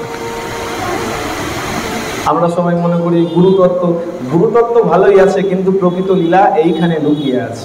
আর এই যে পাহুন্ডি বিজয়, আমরা সবাই এখানে হয়তো অনেকের জানাও থাকতে পারতো লীলাটা আগে, কিন্তু আমাদের মধ্যে অধিকাংশই আমরা জানতাম ওই জগন্নাথকে তুলা তুলাতে এমনি ওই সবাই আনন্দ করতে করতে, নেয় না, আনন্দ করতে করতে নয়, ব্রজ ভাবে এমন আবিষ্ট হয়ে যায় যে ভগবানকে তখন স্থির থাকতে পারে না, তাই তোলে তোলে পড়ে যায়, ঠিক করে ধরে রাখতে পারে না, কোনোভাবে ধরতে ধরতে আস্তে আস্তে করে এনে রথে বসানো। আর রথে বসানোর পর যথারীতি সেই রথ যাত্রা আরম্ভ। এটা হলো দ্বিতীয় রথযাত্রা। তাহলে তৃতীয়টা আরম্ভ হয়েছিল আমাদের এই কলিযুগে। ইন্দ্রদুম্ন মহারাজ যে রথযাত্রার প্রচলন করলেন, যে রথ আমরা এখন প্রতি বৎসর পালন করে থাকি, এটা হলো এই ধরনীতে প্রথম এবং সার্বিকভাবে তৃতীয় রথযাত্রা। যথারীতি মাসির বাড়ি গেলেন, মাসির বাড়িতে লীলা করলেন, আবার ফিরলেন। আর বলে ভক্তবৎসল, এমনই ভক্তবৎসল, ভক্তের প্রতি তার এত করুণা, ভক্তকে ছাড়া ভগবান এক মুহূর্ত থাকতে পারেন। এক গ্রাম ছিল, তার নাম কাহেলগাঁও। সেই গ্রামে এক ভক্ত পরিবার ছিল। ভক্ত কেমন? পিতামাতা দুজনেই অত্যন্ত ভক্ত। ভগবানের সেবা না দিয়ে, ভগবানের পূজা না দিয়ে, ভগবানকে নিবেদন না করে কদাপি কখনো কোনো কিছু গ্রহণ করতে। আর তাদের ঘরে একটা ছোট্ট মেয়ে আছে। বাবা মা যেমন, মেয়েও তেমন। বলা হয় যে সন্তান যতক্ষণ ছোট আছে ততক্ষণই তোমার হাতে সুযোগ আছে তাকে ধর্মাত্মা বানানোর। ছোট সন্তান হলো কাদামাটির মতন। এই ঠাকুর দালানে কাদামাটি থাকে না, এখন ওই কুমোর যদি চায় সেটা দিয়ে শিবলিঙ্গ বানাতে পারে, চাইলে সেটা দিয়ে গোবিন্দের বিগ্রহ বানাতে পারে, আবার চাইলে ওই কালী পূজায় যে রাক্ষস বানায় সেগুলোও বানাতে পারে। তাহলে এখন ভাবকার যে বানাবে তার, সে কি বানাতে চাইছে? সে শিব বানাতে চাইছে, কৃষ্ণ বানাতে চাইছে, দুর্গা বানাতে চাইছে, না রাক্ষস বানাতে চাইছে? যার মধ্যে যেমন ভাব থাকবে সে ওই কাদামাটি দিয়ে তেমন বিগ্রহ বানাবে। আমাদেরও একই অবস্থা। ঘরে যে ছোট সন্তান আছে কাদামাটির মতন, ছোট থেকে মোটামুটি আগে বলা হতো 18 বৎসর, এখন 18 বৎসর নয়, বলে এখন 10-12 বৎসর হলে পরে তারা আমাদের থেকে বেশি বুঝে যায়। মোটামুটি 10-12 বৎসর আপনার হাতে সময় আছে, তাকে আপনি কি বানাবেন? আপনি যেমন শিক্ষা দেবেন, আর বাচ্চারা কিছু শেখে না, তারা অনুকরণ করে। আপনার মধ্যে বাজে অভ্যাস থাকবে মোবাইল ঘাটার, আপনার সন্তানকে শেখাতে হবে না, আপনি ও দেখবেন ওই মোবাইল নিয়ে বসে বসে ঘাটতে আরম্ভ করছে। অনেকদিন আগের কথা, ট্রেনে করে যাচ্ছিলাম কোথাও অনুষ্ঠানে, খুব ভালো লেগেছিল ওই মাকে দেখে। ফাঁকা ট্রেন, বিকেলবেলা ট্রেনে যাচ্ছিলাম, তো দেখলাম মাঝে এক স্টেশন থেকে একটা ছোট্ট বাচ্চাকে নিয়ে একটা মা উঠলো আর বসে গেল, আর বসে ব্যাগের থেকে একটা বই টেনে বের করেছে। মায়ের কথা বলছি, মা একটা বই টেনে বের করেছে, বের করে পৃষ্ঠা উল্টাচ্ছে খালি। আমি অনেকক্ষণ থেকে খেয়াল করছি, পড়ছে না, পড়লে বোঝা যায়। একটা পৃষ্ঠা পড়তে অন্তত খুব কম হলেও 3 মিনিট 4 মিনিট সময় লাগবে, আমি আরো কম ধরলাম 2 মিনিট সময় লাগবে, কিন্তু মা খালি পৃষ্ঠা উল্টে যাচ্ছে। ও মা দেখি কি হঠাৎ করে ওই ছোট্ট বাচ্চাটা ও একটা ব্যাগের থেকে বই টেনে বের করে, ওই ছোটদের থাকে না অক্ষর বই, ছোট প্লাস্টিকের ওই যে বিভিন্ন রং রং ছবি আঁকা, ওই একটা বই বের করে ওই উল্টাচ্ছে আর আঙুল দিয়ে দিয়ে, এখনো ভালো করে বলতে পারে না, আঙুল দিয়ে দিয়ে ছবিগুলোর উপরে আঙুল বোলাচ্ছে। তা নামার আগে মাকে জিজ্ঞেস করলাম, আচ্ছা মা একটা জিনিস বলো, তুমি তো বইটা পড়ছিলে না, আমি যতদূর দেখলাম তুমি খালি পৃষ্ঠা উল্টাচ্ছিলে, তা তুমি এরকম ভাবে বইটা বের করে এরকম পৃষ্ঠা উল্টাচ্ছিলে কেন? বলে বাবা শোনো, এই আমি যদি মোবাইল বের করে মোবাইল ঘাঁটি না, ওই দুষ্টু দেখলে পরে ও দেখে দেখে মোবাইল ঘাঁটবে, আমার থেকে মোবাইল টানবে, অভ্যাস হয়ে যাবে। তাই আমি কি করি, আমি যখনই ওর সাথে ফাঁকা বসে থাকি, আমি বই পড়ি আর না পড়ি, ওই বই ধরে উল্টাতে থাকি, ও ভালোই না পড়ুক, ও উল্টাতে উল্টাতে ওর নেশা হয়ে যাবে, মোবাইলের নেশা আসবে না, বই পড়ার নেশা হয়ে যাবে। আমার খুব চমৎকার লেগেছিল সেই মায়ের সেই ভাব, অতীব চমৎকার। বলে সন্তানকে মানুষ করতে গেলে মাকে অনেক কষ্ট করতে হয়। মা যদি চিন্তা করে আমার বিনোদন কোথায় যাবে, আরে তোমার ছেলে বড় হলে তাকে নিয়েই তোমার বিনোদনে জীবন কাটবে, আর তোমার ছেলে যদি এখন সুশিক্ষায় শিক্ষিত না হয়, তোমাকে বৃদ্ধাশ্রমে বসে বসে তোমার বিনোদন করতে হবে, বাড়িতে ঠাঁই পাবে না। এই ছোট্ট সন্তান, ঘরে ছোট্ট মেয়ে রয়েছে, মেয়ে এখন বাবা মাকে দেখে দেখে তার মধ্যেও বৈষ্ণবতার ছাপ এসে গেছে, প্রসাদ ছাড়া গ্রহণ করে না, গুরুজনকে দেখলেই প্রণাম করে। এখন কোনো একটা সময় এসছে, প্রয়াগে স্নানের সময় এসছে, পিতামাতা চিন্তা করছে একটু প্রয়াগে স্নান করতে গেলে খুব ভালো হতো। তীর্থে স্নানের অনেক মাহাত্ম্য আছে, পুষ্করিণী নদীর স্নানের অনেক মাহাত্ম্য আছে, প্রয়াগে স্নানের অনেক মাহাত্ম্য আছে। তা চিন্তা করছে একটু প্রয়াগে যদি স্নান করতে যেতাম খুব ভালো হতো, কিন্তু যাবো কি করে? এখনকার তো সময় নয় যে গাড়িতে করে চলে গেলাম আবার গাড়িতে করে চলে আসবো, পায়ে হেঁটে হেঁটে যেতে হবে। আর ঘরে ছোট্ট মেয়ে, ওকে এত দূর হাঁটিয়ে হাঁটিয়ে কি করে নিয়ে যাই? ওকে নিয়ে যাওয়া যাবে না। আচ্ছা তার থেকে বড় কথা, ঘরে বিগ্রহ আছে, ভগবানের বিগ্রহ আছে। ভগবানের বিগ্রহ যারা সেবা করেন তারা মন দিয়ে শুনবেন, বিগ্রহকে ঘরের মধ্যে কদাপি একা ফেলে রেখে ঘুরতে যাওয়া উচিত নয়। আচ্ছা যারা ওই মনে করেন পেতলের বিগ্রহ, পাথরের বিগ্রহ, তারা ভালোই রেখে দিয়ে চলে যান, আমি তাদের জন্য বলছি না।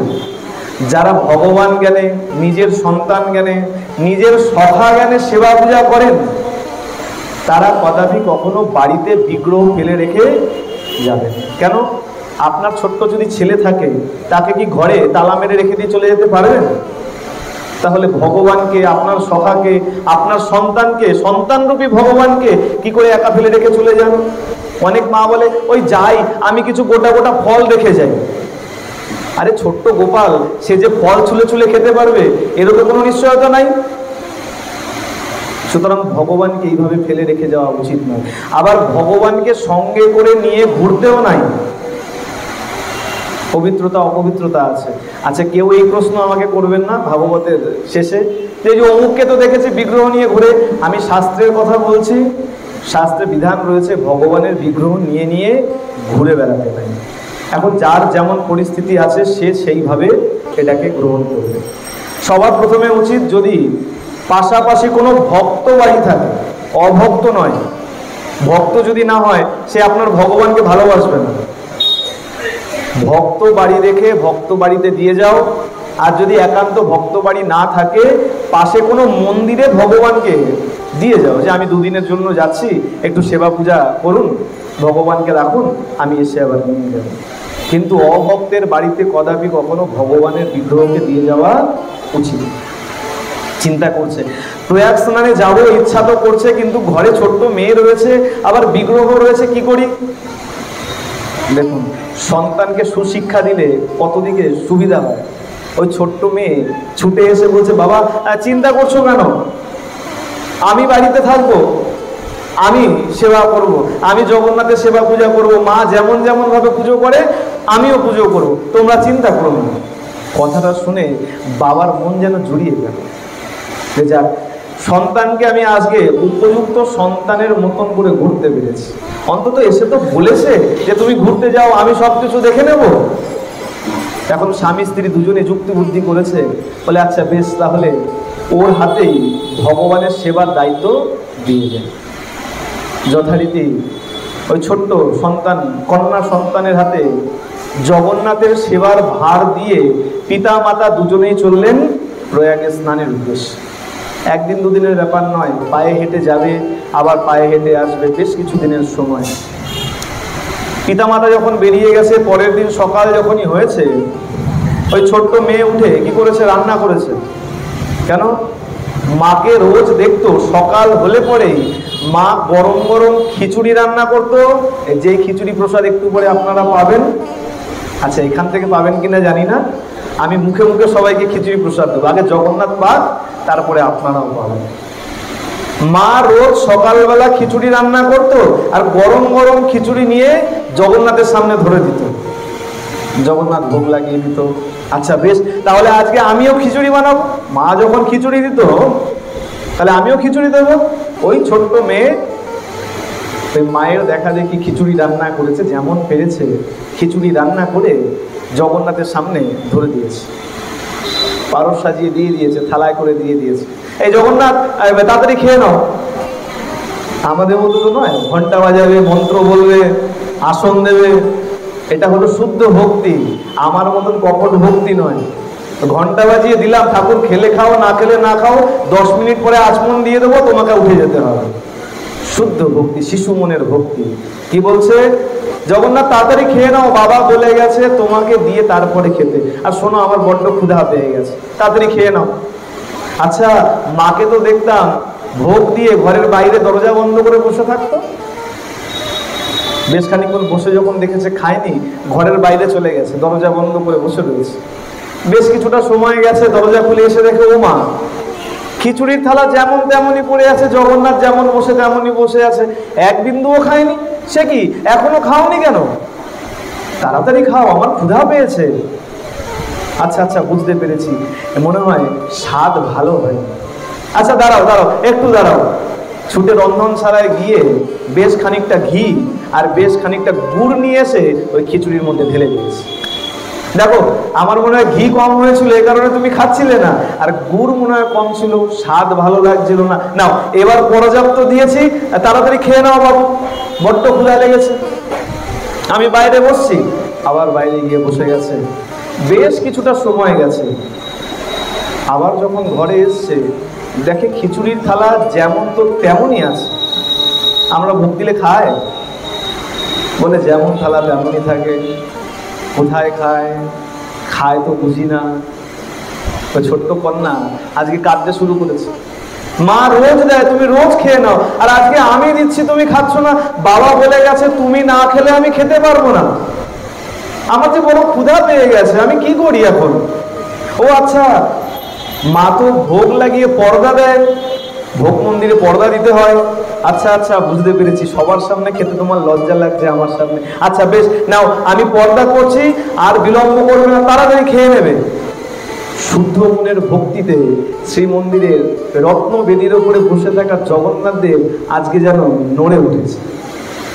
যেমনি মাত্র ওই পরনের ওড়নাটাকে তুলে ধরেছে পর্দার মতন করে, আর যেই ঘুরে দাঁড়িয়েছে, দেখতে না দেখতে জগন্নাথ দেব সাক্ষাৎ সেখানে উপস্থিত হয়ে জগন্নাথ দেশের খিচুড়ির থালা চেটে পুটে একদম পরিষ্কার করে দিয়েছে।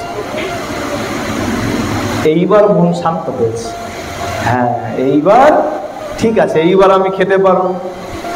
তার মধ্যে তো এই বিচারা নাই যে ভগবান এইভাবে খায় না, ভগবান দৃষ্টিভোগ করে, তাই না? আমাদের জন্য সান্ত্বনা, ভগবান দৃষ্টিভোগ করে। 10 মিনিটের সময় আছে, 10 মিনিট সময় দিলাম, ঘড়ি দেখলাম 10 মিনিট হয়ে গেছে, তাতে গরম ডাল হোক, গরম শুক্তো হোক, যাই হোক না কেন, 10 মিনিট হয়ে গেছে, তোমার খাওয়া হয়ে গেছে।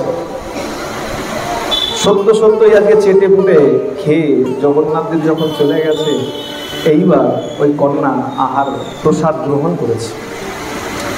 নিত্য রুটিন হয়ে গেছে, সকাল হলেই খিচুড়ি রান্না করে, বেশি বেশি করে ঘি দেয়, বেশি বেশি করে গুড় দেয়, আর নিত্য রোজ সকালবেলা জগন্নাথ দেব এসে ওই খিচুড়ি গ্রহণ করে, তারপরে ওই কন্যা খিচুড়ি প্রসাদ গ্রহণ করে।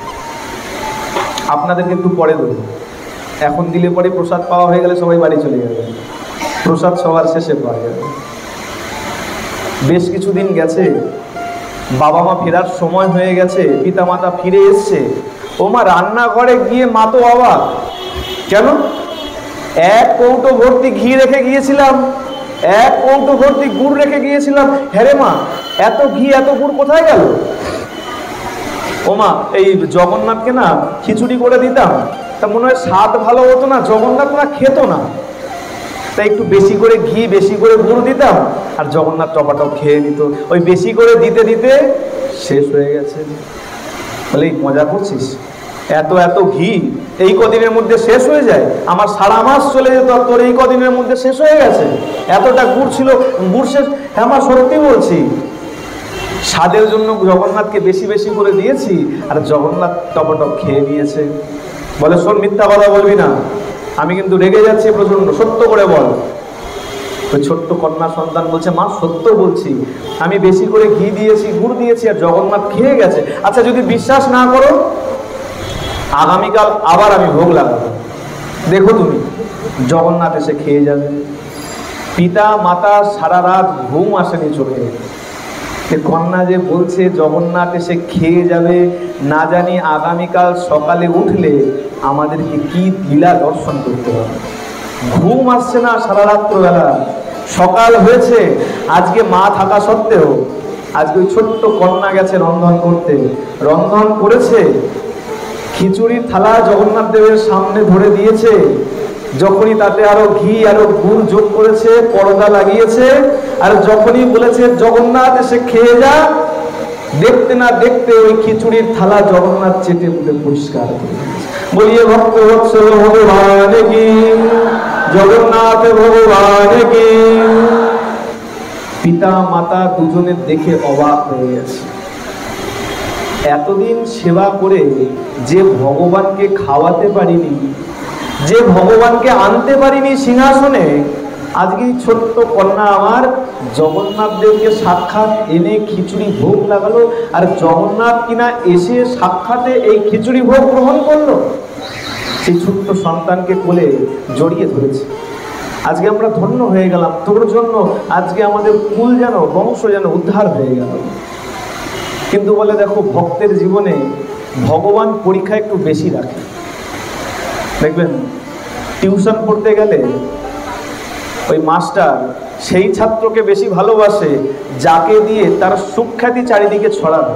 অর্থাৎ যে ফার্স্ট হয় তাকে একটু বেশি করে বকে, একটু বেশি করে দেখায়, কেন জানে এ ফার্স্ট হবে, আর ফার্স্ট হলে পরে আমার নাম চারিদিকে ছড়িয়ে যাবে। ঠিক তেমন ভগবান জানে, আমি যদি ভক্তকে একটু বেশি করে পরীক্ষা নেই, আর ভক্তের যদি চারিদিকে জয়গান ছড়িয়ে পড়ে, ভক্তের সাথে সাথে আমারও নামটা ছড়াবে। তাই পরীক্ষা একটু বেশি নেয়। কি করলেন? এই ছোট্ট কন্যার জীবনেও পরীক্ষা দিয়ে দিলেন। কি পরীক্ষা? দেখতে দেখতে তার পিতা মাতা দুজনেরই দেহান্ত হয়ে গেল। দুজনেই দেহ রাখলেন, পড়ে গেল অকুল পাথারে একমাত্র কন্যা। কোথাও কোথাও শোনা যায় বিবাহ হয়েছিল, ছোটবেলায় বিবাহ হয়েছিল, কিন্তু তার স্বামীও দেহান্ত হয়ে গিয়েছিল। কোনো এক দুর্ঘটনায় তার স্বামীও মারা গিয়েছিল। এখন সেই ছোট্ট কন্যা আস্তে আস্তে মোটামুটি একটু বড় হয়েছে, আর কি করেছে, পুরী ধামে এসে ছোট্ট কুটির করে বাস করতে আরম্ভ করেছে। আর নিত্য নিয়ম করে নিয়েছে ওই একই নিয়ম। কি নিয়ম? সকাল হলেই আগে খিচুড়ি রন্ধন করবে, জগন্নাথকে ভোগ দেবে, তারপরে বাকি সব কাজ। এরকম যখন চলছে, পুরীধামের এক পান্ডা হঠাৎ ভিক্ষা করতে করতে এই মায়ের কুটিরে এসে উপস্থিত হয়েছে। যখন কুটিরে উপস্থিত হয়েছে, বলছে, মাগো বড় ক্ষুধা লেগেছে, একটু কিছু প্রসাদ পাওয়া যাবে? বলছে, হ্যাঁ বাবা, কেন পাবে না, একটু বসো, এই জগন্নাথকে ভোগটা দেই, ভোগ দিয়েই তোমাকে গরম গরম প্রসাদ দেবো, বসো। বসে গেছে। কিছুক্ষণ পরে দেখছে ওই মা, বুড়িমা, ভোগের প্রসাদ এনে ওই ভিক্ষুককে দিয়েছে, পান্ডাকে দিয়েছে। প্রসাদ পেয়েছে, প্রসাদ পেয়ে ওই মাকে বলছে, মাগো শোনো, এই যে তুমি সেবা করছো না, এই সেবা এভাবে করা উচিত নয়। কেন? বলে, শোনো, তুমি যার সেবা করছো তিনি সামান্য কেউ নয়। আচ্ছা, এই কথা কেন বলছে? এই মা কোনোদিন স্নান করতেন না সকালবেলা, অস্নাত অবস্থায় রান্না করতেন। রন্ধনশালা ধোয়া মোছার কোনো বিষয় নাই, বাসনপত্র ধোয়ার কোনো বালাই নাই। সকাল হলেই আগে নিয়ম খিচুড়ি রন্ধন করবে, জগন্নাথকে খাওয়াবে, জগন্নাথ পাবে, তারপরে সব কাজ করবে। এই কারণে ভিক্ষুক বলছে, মাগো শোনো, এই তুমি যার সেবা করছো এ সাধারণ কেউ নয়, এ কে জানো? অনন্ত কোটি ব্রহ্মাণ্ডের মালিক, সাক্ষাৎ জগন্নাথ ভগবান। আর ভগবানের সেবা এভাবে অস্নাত অবস্থায় করতে নাই। তুমি যে স্নান করো না, এভাবে পুজো দিতে নাই। রন্ধনশালা পরিষ্কার করো না, বাসনপত্র ধোও না। আর এই যে গতকাল বলেছিলাম, ভক্ত হলে আগে তার মধ্যে বিনম্রতা আসবে, নত হতে শিখবে। সঙ্গে সঙ্গে ওই মা হাত জোর করে বলছে বলে, বাবা আমি তো মূর্খ, আমি তো পড়াশোনা জানি না, বিধিবিধান জানি না, যে কি করে পুজো করতে হয়, কি করে সেবা করতে হয়। তুমি যদি কৃপা করে বলো, আগামী কাল থেকে আমি সেভাবেই সেবা পূজা করব। বলে শোনো মা, সকাল হলে আগে স্নান করবে, পবিত্র হবে, আর পবিত্র হয়ে রন্ধনশালা পবিত্র করে, বাসন আদি পবিত্র করে পবিত্র ভাবে রন্ধন করবে। তারপরে ভোগ সাজিয়ে দেবে, তারপরে ভগবানকে নিবেদন করলে ভগবান এসে খাবে। বলে আচ্ছা বেশ, কালকে থেকে আমি এই নিয়মই করব, এই নিয়মই পালন করব। ভালো কথা। পরের দিন যখন সকাল হয়েছে, আজকে মা চলে গেছে স্নান করতে। কেন? ওই কালকে বলে গেছে সেবার বিধান, প্রথমে স্নান করবে। যখন স্নান করতে গেছে, ইতিমধ্যে খিচুড়ি খাওয়ার সময় হয়ে গেছে জগন্নাথের। রোজ রুটিন হয়ে গেছে, দেখবেন অভ্যাস হয়ে যায়। রোজ সকালবেলা মনে করুন আপনারা এই বিস্কুট বা মুড়ি খান, 7টার সময় ঘুম থেকে উঠে যা কিছু খান। দেখবেন কোনো একদিন যদি না পান, মনে হবে এই সময় তো এটা খেতাম, এটা আসলো না। আজকে জগন্নাথের অভ্যাস হয়ে গেছে। মনে করুন 9টার মধ্যে জগন্নাথের খিচুড়ি ভোগ লেগে যায়। আজকে যখন এসছে, এসে দেখছে ও মা এখন সবে স্নান করছে। তাহলে কি ব্যাপার? খিচুড়ি ভোগের সময় হয়ে গেল, মা এখনো স্নান করে। আচ্ছা বেশ, আমি একটু ঘুরে আসি। জগন্নাথ চলে গেছে, একটু ঘুরে তারপরে আসবো। ঘুরে যখন আবার এসছে, দেখে ও মা এখন সবে রন্ধনশালা পরিষ্কার করছে। বলে জগন্নাথ আর একটু বিলম্ব করো বাবা, একটু ঘুরে আয়, আমি ততক্ষণে রন্ধন করে নিচ্ছি। জগন্নাথ চিন্তা করে, ব্যাপার কি, এতক্ষণে আমার খিচুড়ি ভোগ লেগে যায়, আর মা আজকে সবে স্নান করলো, এখন সবে রন্ধনশালা পরিষ্কার করছে। আচ্ছা বেশ, আবার ঘুরতে চলে গেছে। দেখতে দেখতে প্রায় 12টা বেজে গেছে। এবার যখন এসছে জগন্নাথ, দেখছে হ্যাঁ এইবার রন্ধন হয়েছে, গরম গরম খিচুড়ি সামনে যখনই ধরে দিয়েছে, জগন্নাথ দেব বসে গেছে, খিচুড়ি পেতে প্রসাদ পেতে আরম্ভ করেছে। গরম খিচুড়ি তো, গরম দ্রব্য ভোগ লাগালে পরে বেশি সময় দিতে হয়। 10 মিনিটের জায়গায় 20 মিনিট সময় দেওয়া উচিত। আপনাকে যদি গরম ডাল দেই আর যদি বলি 5 মিনিটের মধ্যে খেয়ে উঠে যান, পারবেন? বলে 3 মিনিট ফু দিতে দিতে লেগে যাবে। আর প্রথম কথা, যতক্ষণ দ্রব্য গরম থাকে ততক্ষণ নিবেদন করতে নাই। কারণ ভগবান অপেক্ষা করে কতক্ষণ ভক্ত আমার চরণে সমর্পণ করবে। ভোগ মানে কেবলমাত্র নৈবেদ্য দিলাম না, ভোগ মানে আমার সর্বস্ব আমি তোমাকে দিয়ে দিলাম, তুমি আমার সর্বস্ব গ্রহণ করো। সুতরাং যতক্ষণ এই পার্থিব দ্রব্য গরম আছে ততক্ষণ পর্যন্ত নিবেদন করতে নাই, মন্ত্র উচ্চারণ করে বলতে নাই যে খেয়ে নাও, অপেক্ষা করতে হয়। এখন ওই আর মায়ের ভাব তো, মায়ের মধ্যে কি গরম কি ঠান্ডা, জগন্নাথ এসছে, এত বিলম্ব হয়ে গেছে, ধরে দিয়েছে খিচুড়ি, জগন্নাথ তাড়াতাড়ি খেতে লেগেছে। এদিকে গরম খিচুড়ি খেতে বিলম্ব হয়েছে, ওদিকে 12টা বেজে গেছে, মন্দিরে ঘন্টা বেজে উঠেছে। বিধান আছে, যখন ভোগ মন্দিরে ভোগ নিয়ে যাওয়া হয়, গঙ্গা জল ছিটে দেওয়া হয়, ঘন্টা বাজানো হয়, ঘন্টার ধ্বনির সঙ্গে সঙ্গে মন্দিরে ভোগ নিয়ে যাওয়া হয়। ঘন্টার ধ্বনি যেই হয়েছে, জগন্নাথ তাড়াতাড়ি করে খিচুড়ি খেয়ে আর হাত ধোয়া মুখ ধোয়ার সময় পায়, ছুটে চলে গেছে শ্রীমন্দিরে। আচ্ছা, এখনো পর্যন্ত শ্রীমন্দিরে কিন্তু খিচুড়ি ভোগ লাগে না, মানে সেই সময়ের কথা বলছি, যখন এই মায়ের ঘরে বসে খিচুড়ি খাচ্ছে, সেই সময় জগন্নাথ পুরীধামের মন্দিরে খিচুড়ি ভোগ দেওয়া হতো না। মন্দিরে যে ঘন্টা বেজেছে, জগন্নাথ দেব গিয়ে ওই রকমই এটো হাতে এটো মুখে সব লেগে রয়েছে, মুখে দাঁড়িয়ে গেছে। পুরোহিত যখনই নিবেদন করবে তাকিয়ে দেখে কি ব্যাপার, এখনো তো আমি নিবেদন করিনি। আচ্ছা নিবেদন করিনি তো ভালো কথা, দেখে তো মনে হচ্ছে খিচুড়ি লেগে আছে, খিচুড়ি তো এখানে নেই।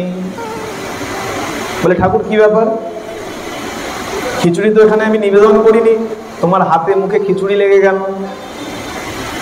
জগন্নাথ দেব একটু অভিমান করে বলছেন পান্ডাকে, বলে শোনো, এইখানে আমার এক মা আছে, দেখুন যদি ভক্ত উত্তম ভক্তি নিয়ে যজন যাজন করে, ভগবান নিজে মুখে তাকে স্বীকৃতি দেয়। ভগবান সাক্ষাৎ বলছেন এইখানে এই পুরীতে আমার এক মা আছে, আর মা রোজ সকালে আমাকে খিচুড়ি খাওয়ায়। কিন্তু জানো ওই তোমাদের এক পূজার সেবক কালকে গিয়েছে, কালকে গিয়ে আমার মাকে কি সব উল্টো পাল্টা বিধান বলে এসেছে। আজকে যখন গেছি খিচুড়ি খেতে তখন দেখি মা তখনও স্নান করছে, আবার পরে যখন গেছি তখন দেখছি রন্ধনশালা পরিষ্কার করছে। পরে যখন বাস্তবিকই আমি খিচুড়ি পেয়েছি ততক্ষণে তোমার এই মন্দিরে ভোগের সময় হয়ে গেছে, আর গরম খিচুড়ি খেতে বিলম্ব হচ্ছিল, তার মধ্যে তুমি ঘন্টা ধ্বনি করে দিয়েছো। এখন আমি না আসলে তো আবার খোঁজ খোঁজ খোঁজ খোঁজ পড়ে যাবে। আমি তাই হাত ধোয়ার মুখ ধোয়ার সময় পাইনি, সোজা চলে এসেছি এখানে। আর শোনো, ওই যে গেছিল কালকে তাকে বলে দেবে আমার আর আমার মায়ের মধ্যে যেন এইসব উল্টো পাল্টা বিধান নিয়ে না আসে। বলবে যেন আজকে গিয়ে মায়ের থেকে সব বিধান তুলে নেয়। বুঝতে পেরেছে যে ওই বুড়িমা কোনো সাধারণ ভক্ত নয়, ভগবানের একদম অন্তরঙ্গ বাৎসল্য রসের সিক্ত সেই মা। ওই যে সেবক যে পান্ডা ওই বিধিবিধান বলে এসেছিল তাকে নিয়ে গেছে, গিয়ে এখন ওই মায়ের চরণে লুটিয়ে পড়েছে, মা গো আমরা বুঝতে পারিনি, আমাদের ক্ষমা করে দাও, আমরা বুঝতে পারিনি জগন্নাথ সাক্ষাৎ তোমার ঘরে এসে খিচুড়ি প্রসাদ গ্রহণ করে, তুমি নিজে হাতে তাকে প্রসাদ পাওয়াও, আমরা বুঝতে পারিনি মা, আমাদের ক্ষমা করে দাও। আর এই যে কালকে তোমাকে যেসব বিধিবিধান বলেছিলাম ওইসব তোমার জন্য নয়, ওইসব আমাদের জন্য, তোমার জন্য কোনো বিধিবিধান নাই। পুত্রের সঙ্গে মায়ের বাৎসল্য রস ছাড়া দ্বিতীয় কোনো বিধান থাকে না। ভালো করে চিন্তা করুন, মায়েদের রজস্বলার দিনে যদি ছোট্ট কোলের সন্তান থাকে, মা কি বলবে আমি অপবিত্র, আমি একে স্তনপান করাবো না? না, মায়ের সঙ্গে সন্তানের এই সব কোনো বিধিবিধান কাজ করে না। যথারীতি এই যে জগন্নাথ যখন খিচুড়ি খেতে এসে দেখছিল মা স্নান করছে, আবার পরে যখন এসে দেখছে রন্ধনশালা পরিষ্কার করছে, জগন্নাথ আর স্থির থাকতে পারেন, ওই মাকে ডেকে বলছে মারে তাড়াতাড়ি কর, তাড়াতাড়ি কর মা, তাড়াতাড়ি কর। এই তাড়াতাড়ি কর্মা, তাড়াতাড়ি কর্মা করতে করতে ওই মায়ের নাম হয়ে গেছে কর্মাবাই। এই যে মা, এই মায়ের নাম হলো কর্মাবাই। বলিয়ে ভক্ত কর্মাবাই কি, জগন্নাথ ভগবান কি, প্রেম সে বলো। যথারীতি বলে দেখো নিয়তির চক্রে সবাইকে পড়তে হবে। এই দেহ নিয়ে এসেছি যখন, অর্থাৎ আমাদের প্রারব্ধের কিছু ভোগ বাকি আছে, সেগুলো আমাদের ভোগ করার জন্যই এই দেহ পাওয়া। এমন নয় যে আমি অনেক পুণ্য করেছি, যদি পুণ্য করতাম তাহলে এই দেহ নিয়ে আসতে হতো না। আমারও কোনো না কোনো পাপ আছে যা খণ্ডন করার জন্য এই দেহ নিয়ে এসেছি। আবার কত কত পাপ করছি না জানি, আবার কোন জীবন পাবো। সেই জীবন চক্র সবাইকেই পড়তে হবে যাকে এই দেহ নিয়ে আসতে হয়েছে। সেই কালের গতিতে সেই মা কর্মাবাইকেও একদিন কাল নিয়ে চলে গেলেন। আচ্ছা, কাল নিয়ে গেলেন ঠিকই, কিন্তু তার স্থান কিন্তু জমালয়ে হলো না, তার স্থান হলো সোজা বৈকুণ্ঠ। সেই দিন, যেই দিন মা কর্মাবাই দেহান্ত করলেন, সেই দিন সকাল থেকে আমার জগন্নাথ মহাপ্রভু এক দানা প্রসাদ গ্রহণ করছে। বলা হয় এখনো পর্যন্ত, এটা জানবেন, এখনো পর্যন্ত এই লীলা হয়। সেবকেরা, পূজারীরা, জগন্নাথ পুরীর কথা বলছি, ভগবানকে নিবেদন করলে ভগবান সেই প্রসাদ গ্রহণ করলেন কি করলেন না সেটা তারা বুঝতে পারে। এক জায়গায় শুনেছিলাম যে ভগবানকে নিবেদন করলে পরে যে সামনে নৈবেদ্য সাজানো থাকে তার উপরে ভগবানের ছাওয়া পড়ে। আচ্ছা, যারা যারা কারা কারা পুরী মন্দিরের ভেতরে গেছেন, একদম মন্দিরের গর্ভ মন্দিরের ভেতরে কে কে ঢুকেছেন? যারা যারা গর্ভ মন্দিরের ভেতরে, এখন বন্ধ হয়ে গেছে, এখন গর্ভ মন্দিরে ঢুকতে দেয় না, একদম বেদি ছুতে দেয় না, জগন্নাথ দেবকে ছুতে দেয় না এখন। যারা যারা ভেতরে ঢুকেছেন তারা ভালো জানবেন, ভেতরে কোনো ইলেকট্রিসিটি নেই, এরকম লাইট নেই, দুদিকে উলঙ্কিত দুটো বড় বড় প্রদীপ জ্বলছে, প্রদীপের আলোয় জগন্নাথ দেবকে দর্শন করতে হয়। আচ্ছা, আলো যদি সামনে জ্বলে তাহলে ছায়া কোন দিকে পড়বে? আমার ছায়া কোন দিকে পড়ছে? সামনে, পেছন দিকে পড়ছে। আচ্ছা, ভোগ কোথায় দেবে ভগবানের? সামনে। আলো জ্বলছে সামনে, ছায়া পড়ার কথা পেছনে, কিন্তু ভোগ যখন লাগাচ্ছে বলা হচ্ছে ভোগ যদি মহাপ্রভু প্রকৃত গ্রহণ করে ছায়া ওই ভোগের উপরে পড়বে। চিন্তা করুন কত বড় লীলা। যেখানে আলো জ্বলছে সামনে, ছায়া পিছন দিকে পড়ার কথা, সেদিকে বলা হচ্ছে সামনেই সেই ভোগের উপরে ছায়া পড়ে। আরো বলা হয় যে আচমনীয় পাত্রে আচমন দেওয়া হয়, সেই আচমনীয় পাত্রে নাকি ভগবানের মুখচ্ছবি দেখা যায়, সেটা দেখলে পরে বুঝতে পারে যে না, প্রভু এই ভোগ গ্রহণ করেছে। আর যতক্ষণ না দেখতে পারে ধরে নেয় যে প্রভু এখনো আসেন নাই, এখনো ভোগ গ্রহণ করে নাই। সেই দিনও প্রভু কোনো প্রসাদ গ্রহণ করছেন না। সবাই চিন্তা করছে কি অঘটন ঘটে গেল, কেন প্রভু এমন করছে? রাজাকে আমন্ত্রণ ডেকে আনা হয়েছে, রাজা এসছে, লুটিয়ে পড়েছেন, প্রভু কি অপরাধ বলো? জগন্নাথ মহাপ্রভু বলছে না, কোনো অপরাধ নয়। শোনো, এই যে আমার মা ছিল কর্মাবাই, আমার মা আমাকে ছেড়ে চলে গেছে। মা তো ছেড়ে গেছে বুঝলাম, কিন্তু মা যে চলে গেছে, মায়ের সেই খিচুড়ি ভোগ আমাকে এখন কে দেবে? আমি যে রোজ খিচুড়ি ভোগ খেতাম, সেই খিচুড়ি আমাকে কে দেবে? সেই বাৎসল্য রস দেখে মহারাজ হাত জোর করে বলছে, প্রভু ওই মায়ের মতন বাৎসল্য রস মাখানো খিচুড়ি আমি তোমাকে দিতে পারবো না, আমার পক্ষে সম্ভব নয়। ওই বাৎসল্য রস, মায়ের যে বাৎসল্য রস খিচুড়িতে থাকতো, সেই বাৎসল্য রস আমি দিতে পারবো না। কিন্তু আমি তোমাকে কথা দিচ্ছি, উত্তম পাচক দিয়ে আমি নিত্য তোমার জন্য প্রতিদিন এই খিচুড়ি ভোগের ব্যবস্থা করব। তারপর থেকে জগন্নাথ মন্দিরে প্রতিনিয়ত এই খিচুড়ি ভোগের ব্যবস্থা করা হলো। আর শুধু খিচুড়ি রান্না করে দিলেই হয় না, খিচুড়ি ভোগ নিয়ে গিয়ে জগন্নাথ দেবকে বলতে হয় যে প্রভু এই হলো মা খিচুড়ি, মা কর্মাবাইয়ের খিচুড়ি। যখন বলা হয় মা কর্মাবাইয়ের খিচুড়ি, মা কর্মাবাইয়ের নাম শোনার পর তারপর গিয়ে প্রভু ওই খিচুড়ি গ্রহণ করে, প্রসাদ গ্রহণ করে। বলিয়ে ভক্ত বৎসল ভগবান কি। সুতরাং বলে দেখো, এই যে পান্ডা এসেছিল, মাকে অনেক এদিক সেদিক বুঝিয়েছে, বলে ধর্মের কাজ করলে পরে অনেক বাধা আসবে যে কোনো জায়গায়। এই যারা এখানে বঙ্কুবিহারীরা আছেন তারাও জানেন যে বঙ্কুবিহারীতে কত রকম কত কিছু শোনা যায়। হ্যাঁ, শোনা যায় এত ডোনেশন পড়েছে, আর আমাদের ওই গয়া কাকু সব নিয়ে নিয়ে বাড়ি চলে গেছে, তাই তো?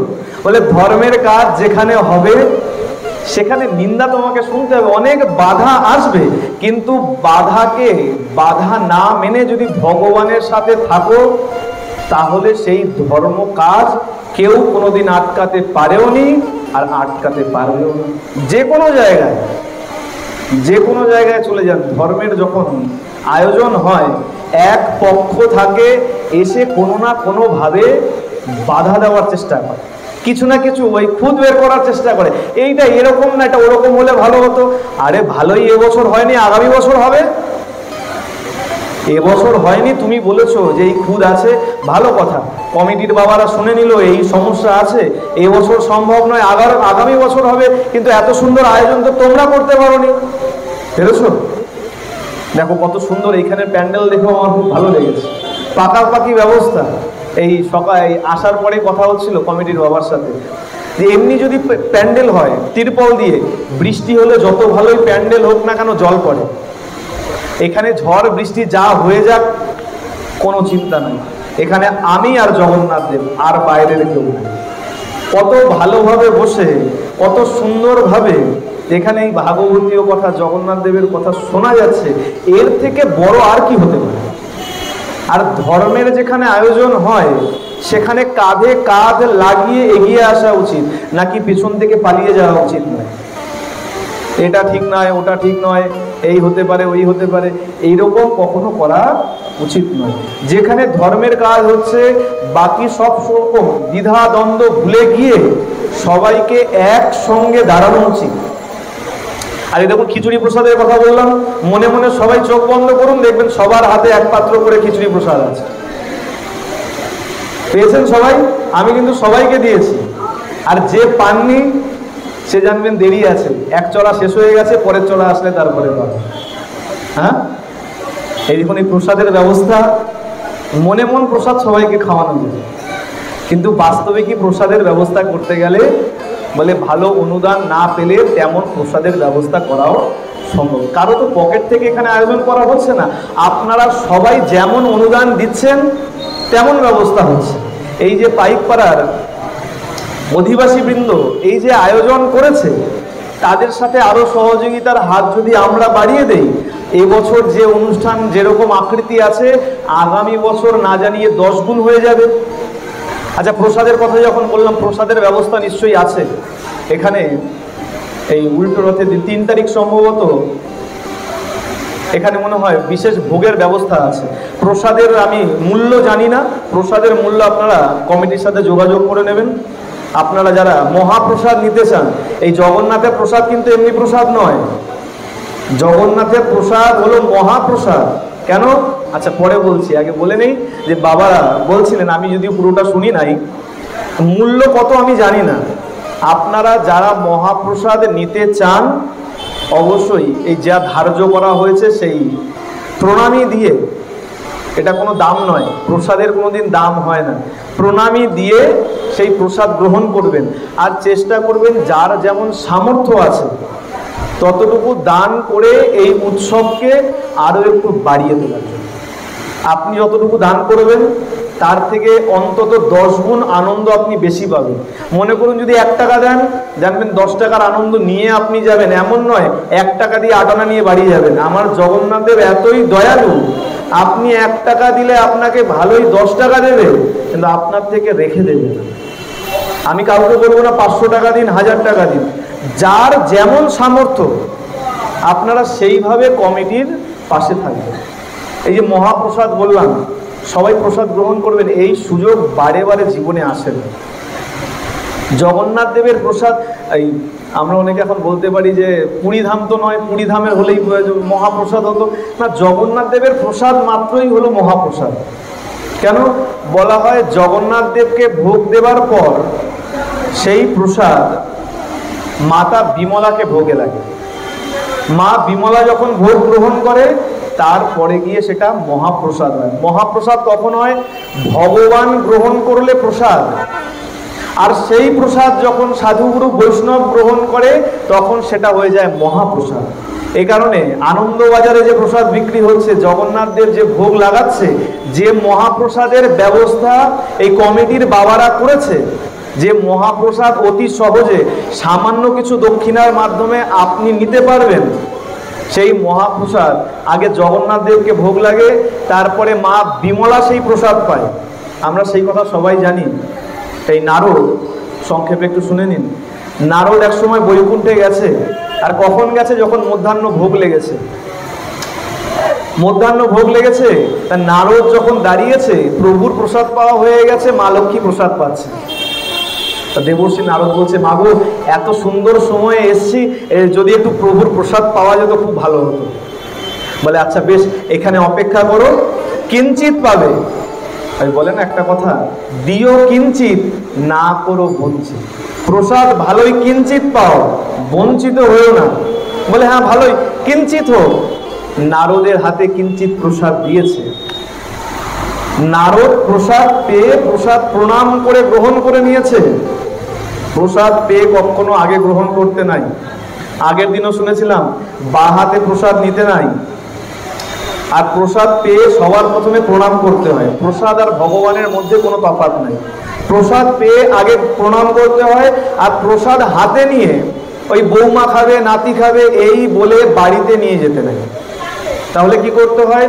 তৎক্ষণাৎ সেখান থেকে কণিকা মাত্র হলেও প্রসাদ গ্রহণ করা উচিত, তারপরে তুমি বাড়িতে নিয়ে যাও। না হলে পরে প্রসাদের অবমাননা হয়, অসম্মান করা হয়।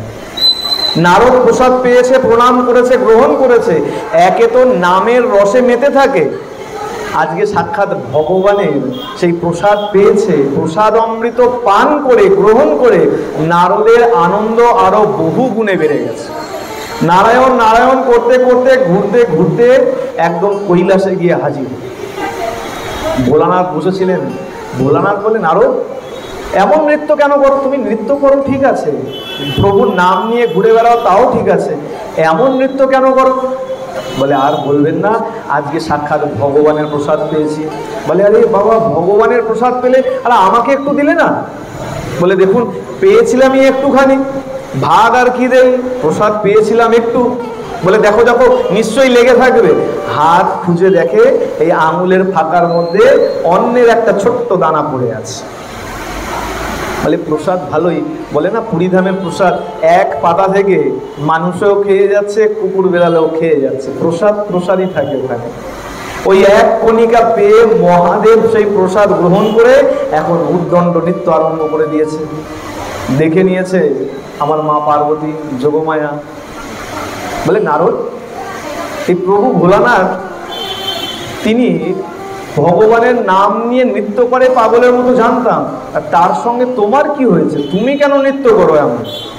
বলে, মা আর বলবে না, বৈকুণ্ঠে গিয়েছিলাম, প্রসাদ পেয়েছিলাম প্রভুর, আর সেই প্রসাদের কণিকা ভোলানাথ গ্রহণ করেছে।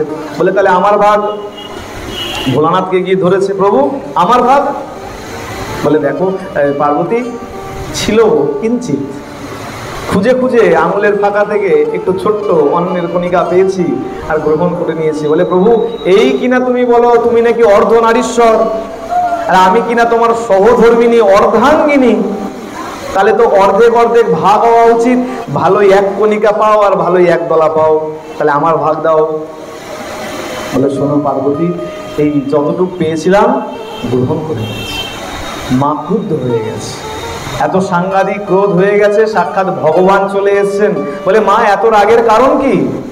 বলে, প্রভু এই যে প্রসাদ আজকে আমি পেলাম না, আমি চাই এই প্রসাদ আমি একদিন শেয়ালে কুকুরে খাও।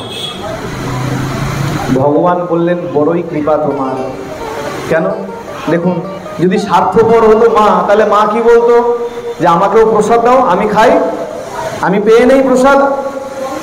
মা তা করলেন না, কি বললেন? এমন একটা দিন আসবে এই প্রসাদ আমি কুকুরে বিড়ালে খাওয়াবো। আজকে মা যদি এই কথা না বলতেন, তাহলে এই মহাপ্রসাদ আমাদের কপালে যুক্ত হতো।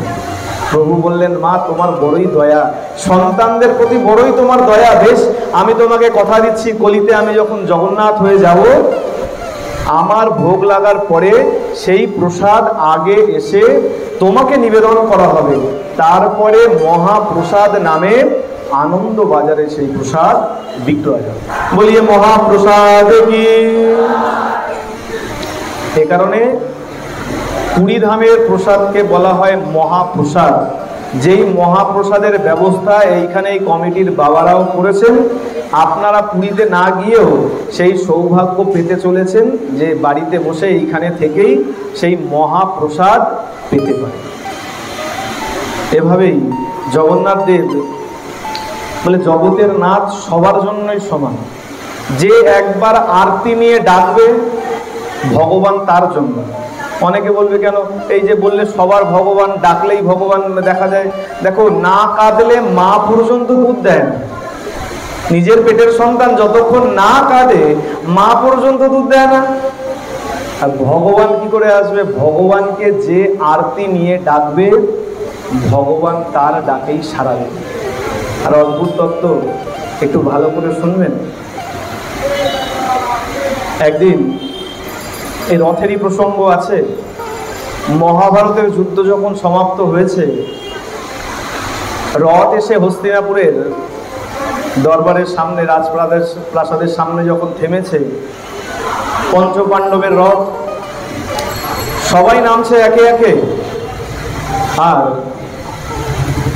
আজকে ভগবান শ্রীকৃষ্ণ, সখা শ্রীকৃষ্ণ, অর্জুনকে বলছে, অর্জুন যাও, তুমি আজকে আগে নেমে যাও। অর্জুন বলছে, সে কি সখা, নিয়ম অনুযায়ী ভালোই তুমি আমার সখা, কিন্তু নিয়ম অনুযায়ী যুদ্ধের রথ থেকে আগে সারথি নামবে, সুতরাং আগে তুমি নামবে, আমার নামার কথা নয়। যুধিষ্ঠির মহারাজ বলছেন, অর্জুন তুমি হয়তো ভুলে যাচ্ছ যে ভালোই সারথির আসনে বসে আছে, কিন্তু শ্রীকৃষ্ণ আমাদের সখা, আমাদের উপদেষ্টা, আমাদের গুরু, সে যেমনভাবে বলবে আমাদের তেমনভাবে চলা উচিত। বলে আচ্ছা বেশ। যখনই বলেছেন দাদা, অর্জুন আর কোনো কথা বলেনি, চুপচাপ একদম মুখ চুপ করে রথ থেকে নেমে গেছে। নেমে অগ্রসর হয়েছে, পঞ্চপাণ্ডব হাঁটতে লেগেছে। যখনই রাজপ্রাসাদের কাছাকাছি পৌঁছে গেছে, মাধব যেই মাত্র রথ থেকে নেমে এগিয়ে গেছে, বিরাট এক বিস্ফোটক হয়ে ওই রথটা চূর্ণ বিচূর্ণ হয়ে গেছে, টুকরো টুকরো হয়ে গেছে। পঞ্চপাণ্ডব ঘুরে দাঁড়িয়েছে। অর্জুন জিজ্ঞাসা করছে, মাধব এ কি ব্যাপার, এটা কি ঘটলো? মাধব বলছে, শোনো অর্জুন, তুমি চিন্তা করছো তুমি সবার সাথে মহারথী হয়ে যুদ্ধ করেছো, তোমার কত তেজ, তোমার কত পরাক্রম, তুমি কত কত সাংঘাতিক বাণ চালনা করেছো, কিন্তু তুমি হয়তো ভুলে গেছো তোমার উপরে যারা তীর নিক্ষেপ করেছিল তারাও কেউ শিশু ছিল না, তারাও মহারথী, মহাপরাক্রমশালী। পিতামহ ভীষ্মের মতো যোদ্ধা যেখানে দাঁড়িয়ে আছে, তিনি কি সামান্য কোনো বাণ নিক্ষেপ করেছিল, তীর নিক্ষেপ করেছিল? তার তীরের যে তেজ, সেই তেজ আমার কারণে এই রথে এসে থমকে গিয়েছিল, কোনো কার্যকারিতা করতে পারে না। যতক্ষণ আমি রথে ছিলাম ততক্ষণ এই রথের কোনো হানি ঘটাতে পারে নাই, আর যেই মুহূর্তে আমি এই রথ ছেড়ে নেমে গেছি, সেই তেজ এই বিস্ফোটকের আকারে এই রথকে চূর্ণ বিচূর্ণ করে দিয়েছে। এটা শুধু কোনো লীলা কথা নয়। এই কুরুক্ষেত্রের যুদ্ধে, কুরুক্ষেত্রের মাঠে এখনো পর্যন্ত রথ ছুটে বেড়াচ্ছে। রথের লাগাম যদি ধরতে পেরেছেন তাহলেই বেঁচে গেছেন, আর লাগাম যদি হাতছাড়া হয়ে গেছে তাহলে বেঁচে থেকেও মরার মতন আছেন। তাহলে রথ কোথায়, কুরুক্ষেত্র কোথায়? এই যে সংসার রূপী ময়দান, এই সংসার রূপী ময়দানটাই হলো কুরুক্ষেত্র। আর রথ কোথায়? রথ বলে না, রথ তৈরি করতে 206টা নাকি গোটা কাঠ লাগে। আমাদের দেহে হাড়ের সংখ্যা কটা? বিজ্ঞান বলছে 206টা।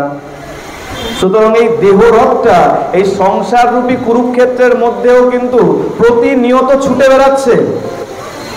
ভালো করে বিচার করুন, রথকে চালাচ্ছে আপনি? বলে হ্যাঁ, এই যে ভালো মন্দ খাচ্ছি, তেল শ্যাম্পু মাখছি, ভালো জামা কাপড় পরছি, দেহ চালনা করছি, হ্যাঁ ব্যায়াম করছি যাতে সতেজ থাকে রথ।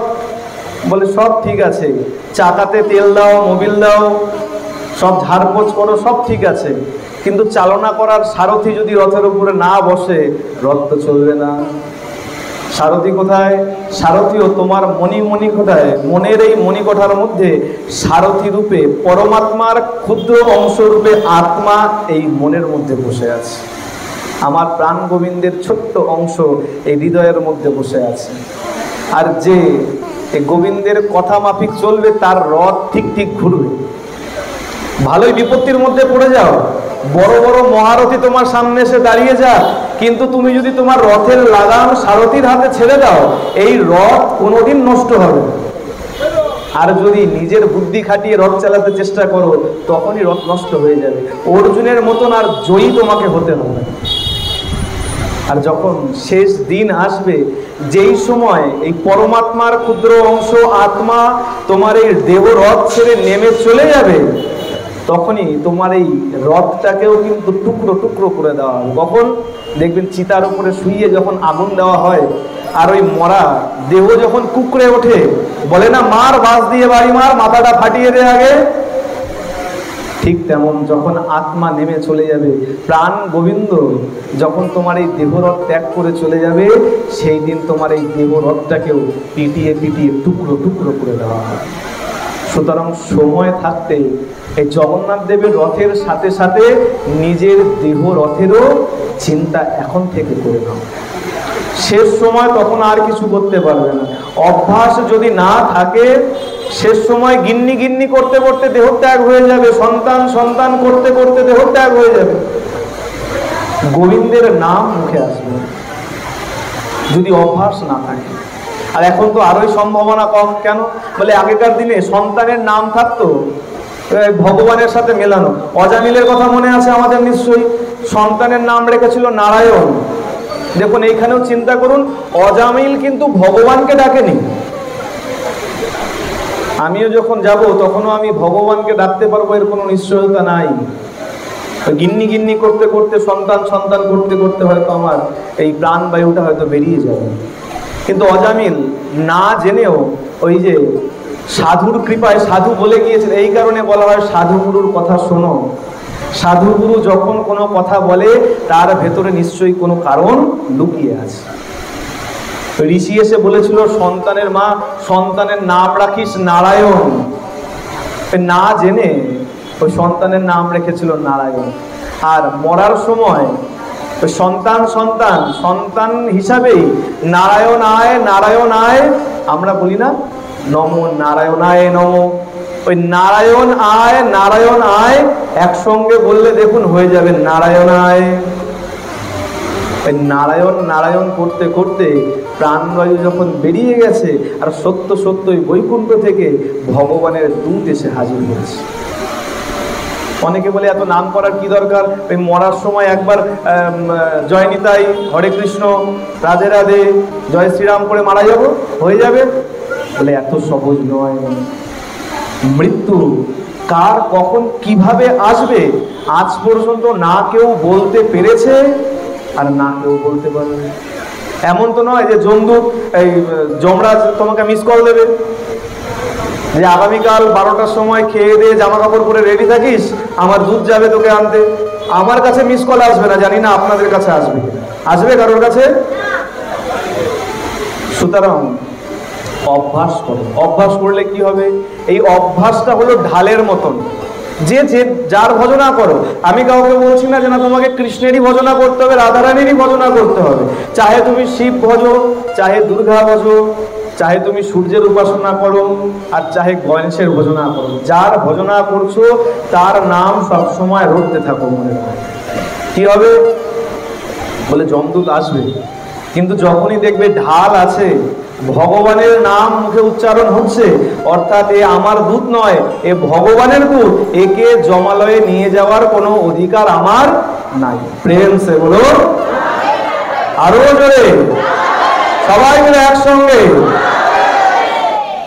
বলে ধ্বনি এতটা জোরে দেবে বৈকুণ্ঠ পর্যন্ত যেন পৌঁছে যায়, যাতে এই ডাকেই গোবিন্দ যেন সাড়া দিয়ে দেয়।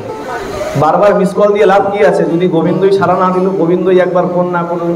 সুতরাং কল এমন করো যেন গোবিন্দ বিরক্ত হয়ে বলে চলো একবার দর্শন দিয়ে আসি। সুতরাং অভ্যাস করে যাও। অভ্যাস না করলে ভগবানকে কখনো পাওয়া সম্ভব না। দেখুন এই যে এত তপস্যা করে বড় বড় মহাত্মারা পর্যন্ত বলে যে অন্তিম শ্বাসে আমি যে ভগবানের নাম নিতে পারবো এমন কোনো নিশ্চয়তা নাই। জড়ভরত 3 জন্ম পর্যন্ত পেয়েছিল, এত তপস্যা করলো, আর শেষে এক হরিণ হরিণ হরিণ হরিণ করতে করতে হরিণ হয়ে গেল। এর থেকে শিক্ষা নেওয়া উচিত। এই কারণে বলা হয় বাড়িতে রামায়ণ, গীতা, ভাগবত এইসব নিজে পড়ো, নিজে জ্ঞান নাও, আর বাড়ির ছোট্ট ছোট্ট শিশুদেরকে এই জ্ঞান দাও। আর সেখানে আমরা কি করি?